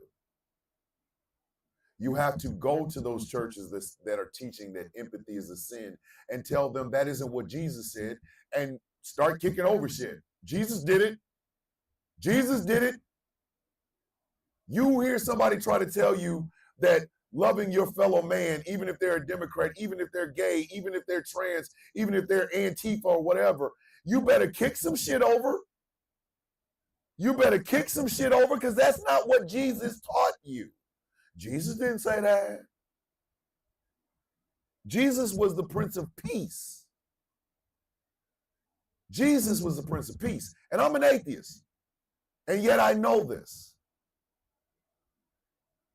The times of you listening to your parents talk about how tough they, tough things were, and how they can't give you a break. No, I don't want my children to live the life I lived. I want them to live a life far free from the pain and suffering that I had to see. Just like my parents wanted it for me. I don't want to push down generational trauma. I want to push down generational joy, goddammit.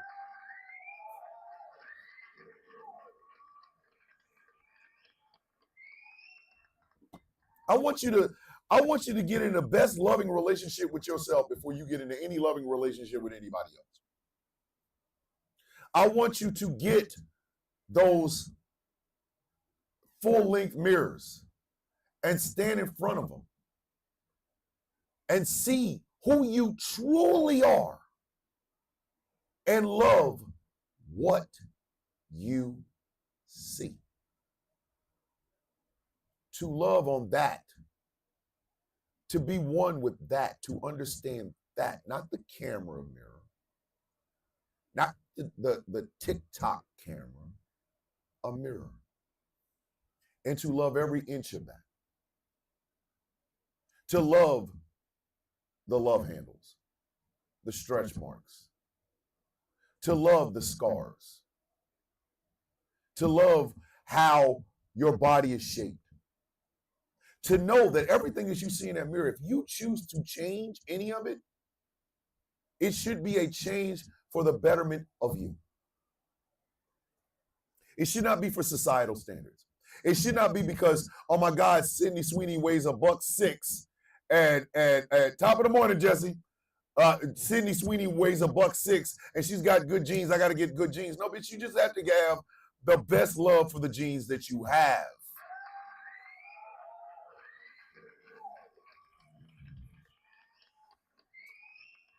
It means if you are a gay man, embracing that, because life is lonely as shit when you lie to who you are. It means to see men not as potential rivals, but as brothers, human beings, a brotherhood within this human family. It means as a woman to see other women and empower them. To not go looking for, I'm going to shine more than she is, but to see her shine and say, watch this, I'm going to get where she's at. Let me celebrate her. Let me put her up there because she deserves it. It is to see a woman that has gone through trauma and pain, and every single little step that she makes to better herself, to celebrate that movement. To see a man going through life's trials and tribulations, and to watch as him, to watch him grow, and to celebrate it. To celebrate it. It is, I accept this person in front of me as a trans woman. They are also a fellow human being, and I want to see the best for them. It's not about, oh, you're trying to push your ideology. No, bitch, you're just trying to live your life. And I just want you to have the best version of it, free from harm, that allows you to grow. At the end of the day, kids, it is truly about loving rather than pretending. I do everything I possibly can every single day to give you the most authentic version of me. You know my professional name is Thomas the Villain Bishop. You know my personal name is Thomas McCormick. You know that Thomas McCormick is a veteran with a disability, with a permanently disabled veteran. Thomas Bishop fights for those who cannot fight for themselves. Thomas Bishop uses a lot of profanity. Thomas Bishop is a smartass. Thomas Bishop is a tad bit arrogant. But all of it stems from loving who I am and trying to love that person a little bit more every single day. Thomas Bishop is going to make mistakes. So is Thomas McCormick. But you know what? We learn. We learn. I was just telling a friend of mine that. She was like, I need a big win. And I told her, it's not about winning. You either win or you learn. You didn't lose anything. You learned a valuable lesson. I want to see y'all strive. I do. I want to see y'all take the ideas that you have in your head as far as you can take them. I want to see more people, since everything that goes in front of a camera is an avatar. I want more people to have those avatars look more and more like the person that they truly are, which is what I'm doing. I'm a work in progress. I ain't perfect. There will come a time where my family will be whole. All of my sisters and my brother and I. There's going to be a lot of work to get there. A lot of hurt, a lot of pain, a lot of words that were said that shouldn't have been said, and things of that nature. But we are siblings. We are our mother and father's children. That, in and of itself, above everything else, is a bond we will never be able to get rid of. We are our mother and father's children. We came in this as a 5-man set. And even if one of us passes away, we will still be 5. One just won't be here. And there will come a time where the last of us, having buried the 4 before, will then go to their final resting place to be with us. But in that time, I am part of a family. As much as people want to hate the Villains Guild, as much as people think that the Villains Guild is a vanity project of mine, they think it is here to feed my ego. As much as people want to shit on, former members want to shit on the Villains Guild, people that were not in the guild, lying on the guild. Let me explain something to you about the 6 founding members of this organization. We had one goal in mind: to literally be the embodiment of the bad guys in this day and age, with the with the heroes that we have, the Donald Trumps, the JD Vances, the Stephen Millers. We stood there and said, we cannot allow this to go on without there being some response. You can hate us all you want. You can think of whatever you want to about any member, and that's fine. We will not tolerate a lie. But one thing you are not going to ever be able to say about the us is that we are trying to pretend to be something we're not. You get enough of that on Fox News. You get enough of that in print news. You get enough of that in reality television. You're not going to get that with us. I am proud of the Guild. I am. I was reluctantly told, you're the leader, so lead. And I remember the stuff that I learned in the Army. When you were in a leadership position, you lead. So I did. I'm okay with that. I know us. I know every founder. I know every officer, and I know every member. I know what they stand for, what they believe in, and what they are willing to fight for. There is goodness within this organization, something I am so very proud of. The day will come where I will not sit as the leader of the Guild. There will come a time. And whoever else sits in this chair, they will be leading an organization that is about fighting for those who cannot fight for themselves as authentically as we possibly can, while telling the truth, even if it means we are hated for it. But empathy is in the bones of the Guild. Empathy is in the bones of the Guild. Cruelty is not something we want to do. We know how to, we just don't. We're not trying to be famous on TikTok. We are trying to change the world. A villain on every continent. It was a crazy goal me and Elijah came up with. A villain on every continent. We were even talking about giving a bear a Villains Guild t-shirt. That's how crazy that shit was. Like, hey, if we can get one of them polar bears in Antarctica.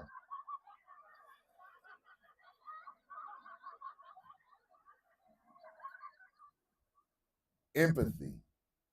Empathy is what leads us. Empathy is what drives us. And there's love there. Absolutely. I don't say it a lot to the members. I don't. But I do love them. I'm proud of them. Some of them are older than me. Some of them have more experience in different things. But I'm so goddamn proud of them. I could not possibly be more proud if I tried. With the exception of my family, well, actually, not even an exception. They are my family. They are. And they come from every aspect of life. There's not a one of them I want to act like me. I want them to be themselves, the best versions of that. So if my family thinks in empathy, the guild thinks in empathy, what the hell makes you think we are not going to try to make that the goal for every human being walking the face of the earth today? I want a world like my daughter would want. That's what I want. And I'm going to get it. Might not be me. Might not be me. We're going to die. So there will be a day where this microphone goes cold because there will be no Sound of Coffee unless Angry does it, because I'm not here. I'm dead. I'm gone. Whatever. But that world will happen. It will happen. Even if it means every Truthful Thursday, I got to keep telling y'all over and over and over, love on you. Love on you. Put your arms around yourself. Love those flaws. Love those scars. Love those bad mistakes. Love those bad choices. Love them because it is you, baby. It is you. Your fakeness isn't going to save the world. Your tough guy act on a social media platform isn't going to save the world.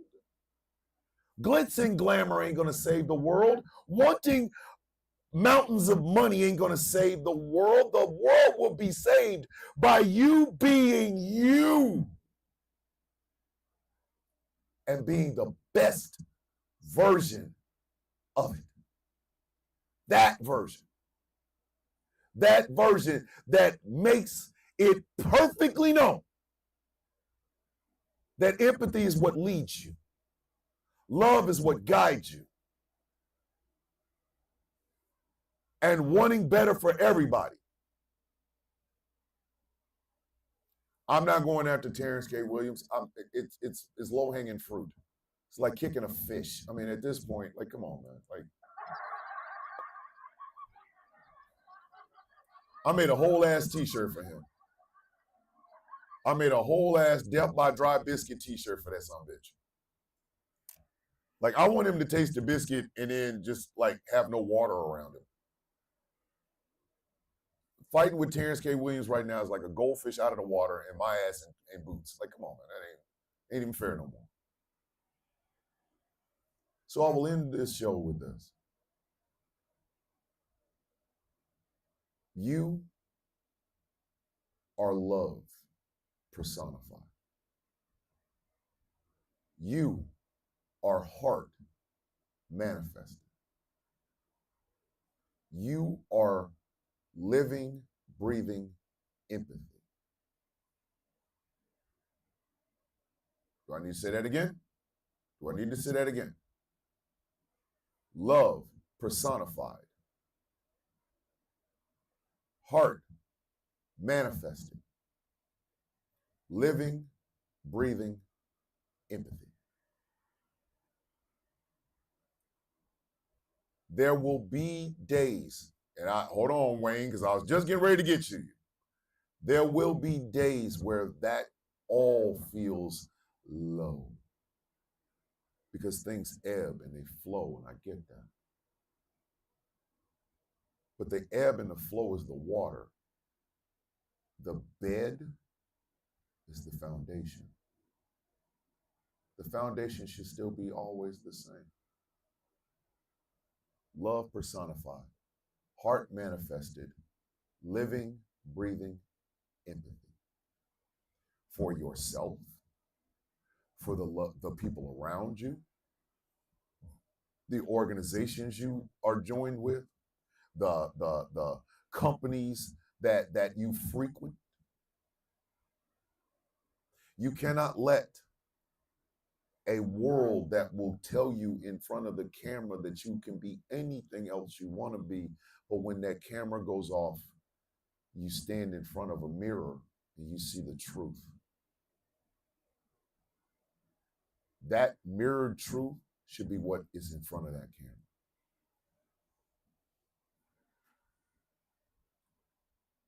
Then, Kim, that is why it is important to have people like me in your life.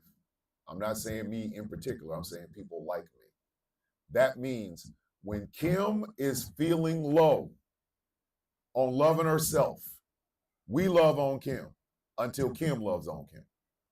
If Magpie is suffering and not loving on herself, then we loving on Magpie until Magpie loves herself. We loving on Dave. We're loving on Rob. We're loving on Wayne. We're loving on Edo. We're loving on Charmaine. We're loving on Angry. We're loving on Michael Pruitt. We are loving on each other. That's what it means.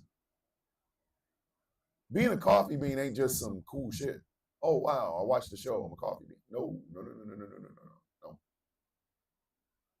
Hey, Brianna, how you doing?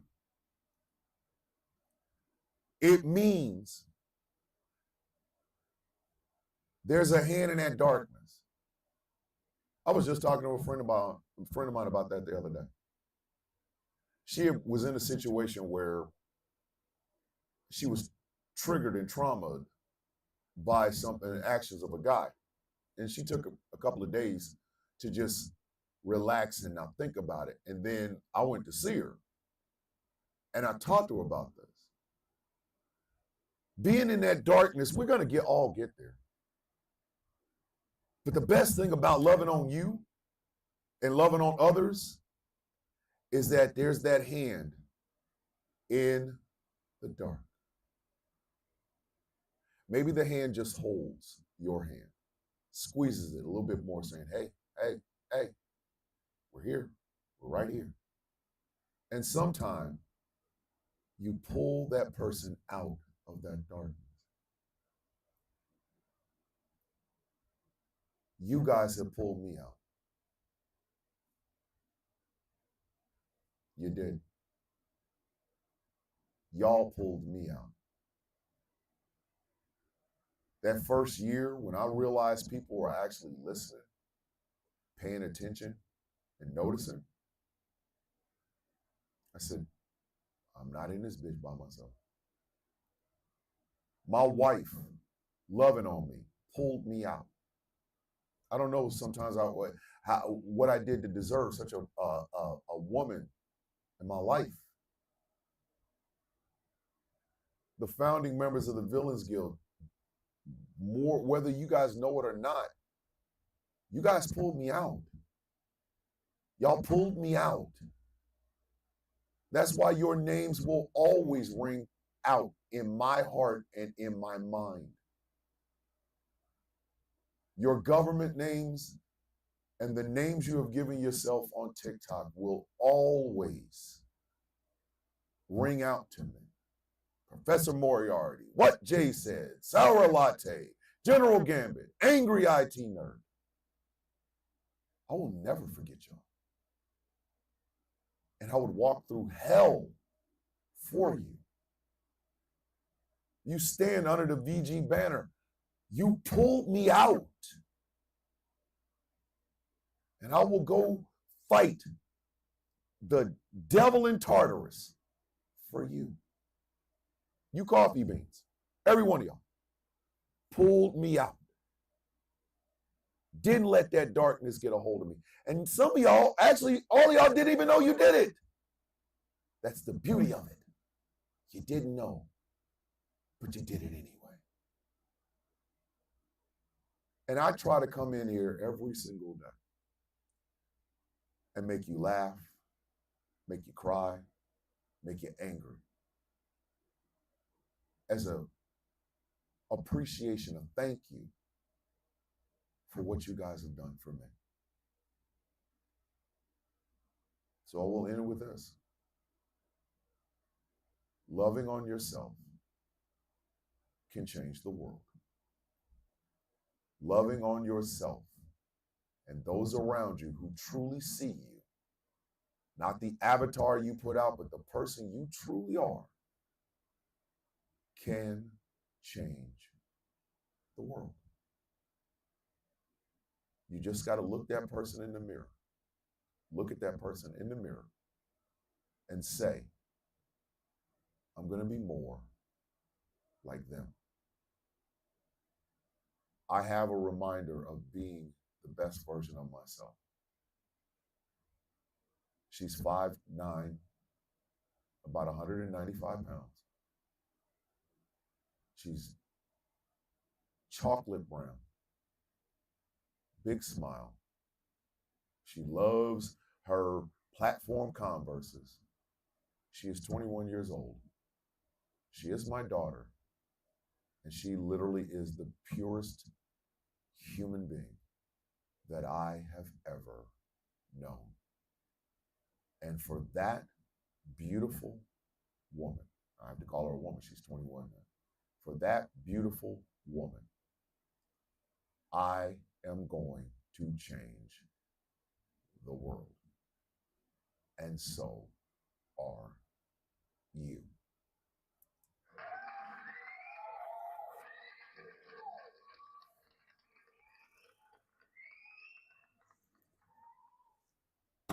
That's the show, folks.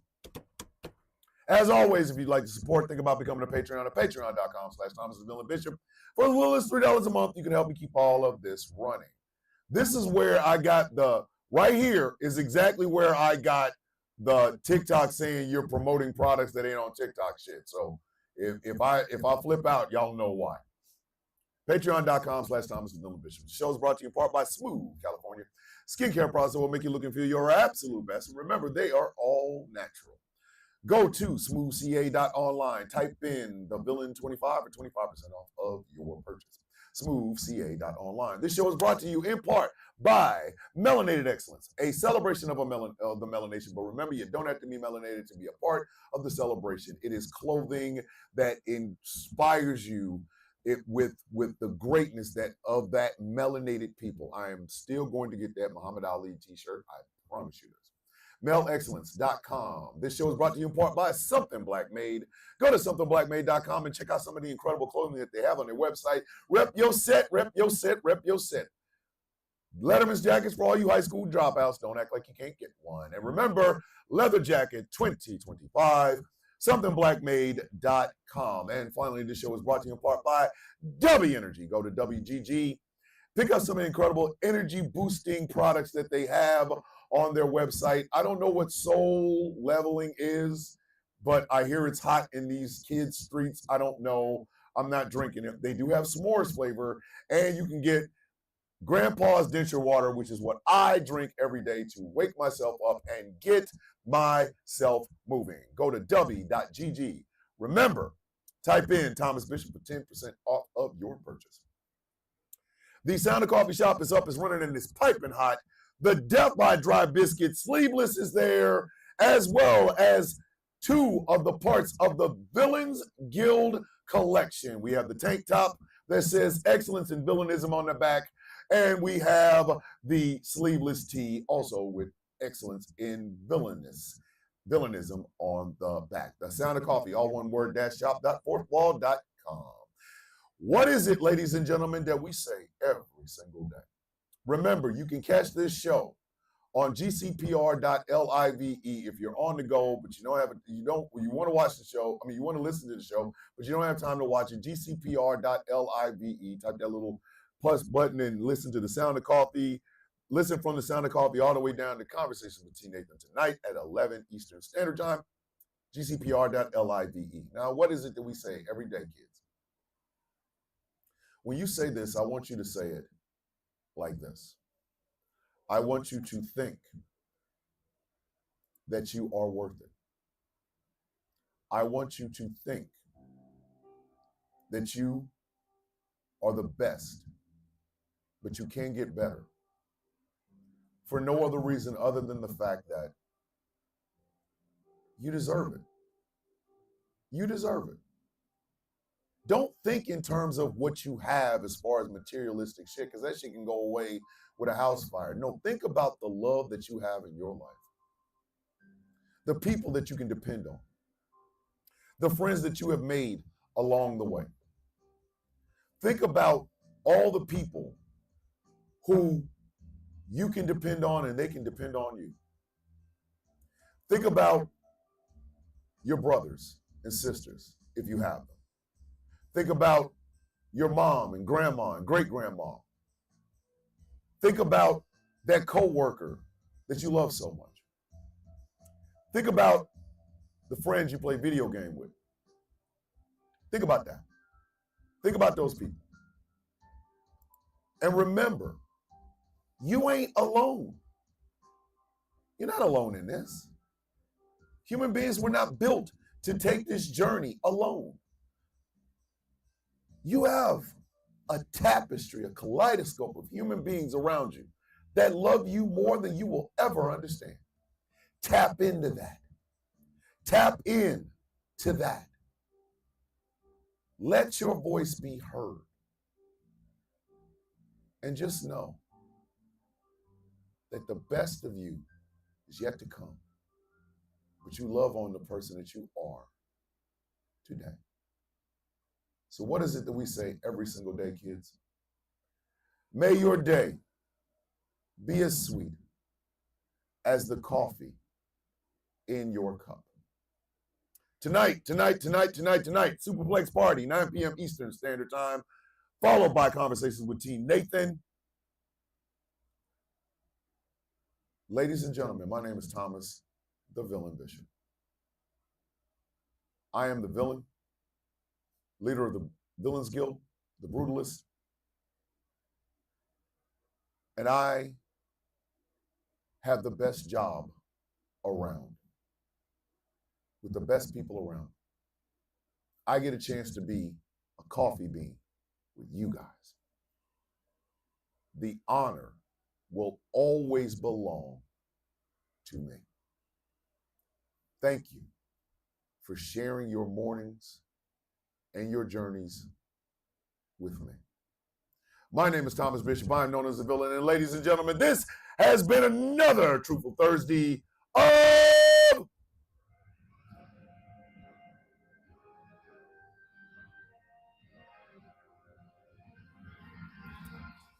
the Sound of Coffee on Ghost Law Productions Radio, GCPR, where every voice matters. The world belongs to you guys today, kids. Make whatever changes you need to make to be the best version of yourself today. And then wake up tomorrow morning and say, you know what? I can top it. I love you. Deeply, with hope, and with joy, and with pride. Somebody had to tell you, I'm proud of you, and I love you. If nobody tells you the world is not good with you in it, I am saying it. The world is a better, sweeter, best place possible with you in it. With love in my heart, I say this. With peace on my mind, I give this. Oh, shitty fine. And just a tad bit of hair grease. Flag on the play Friday, baby. I will see you all tomorrow. Be safe, be sweet. Have an incredible day. Peace.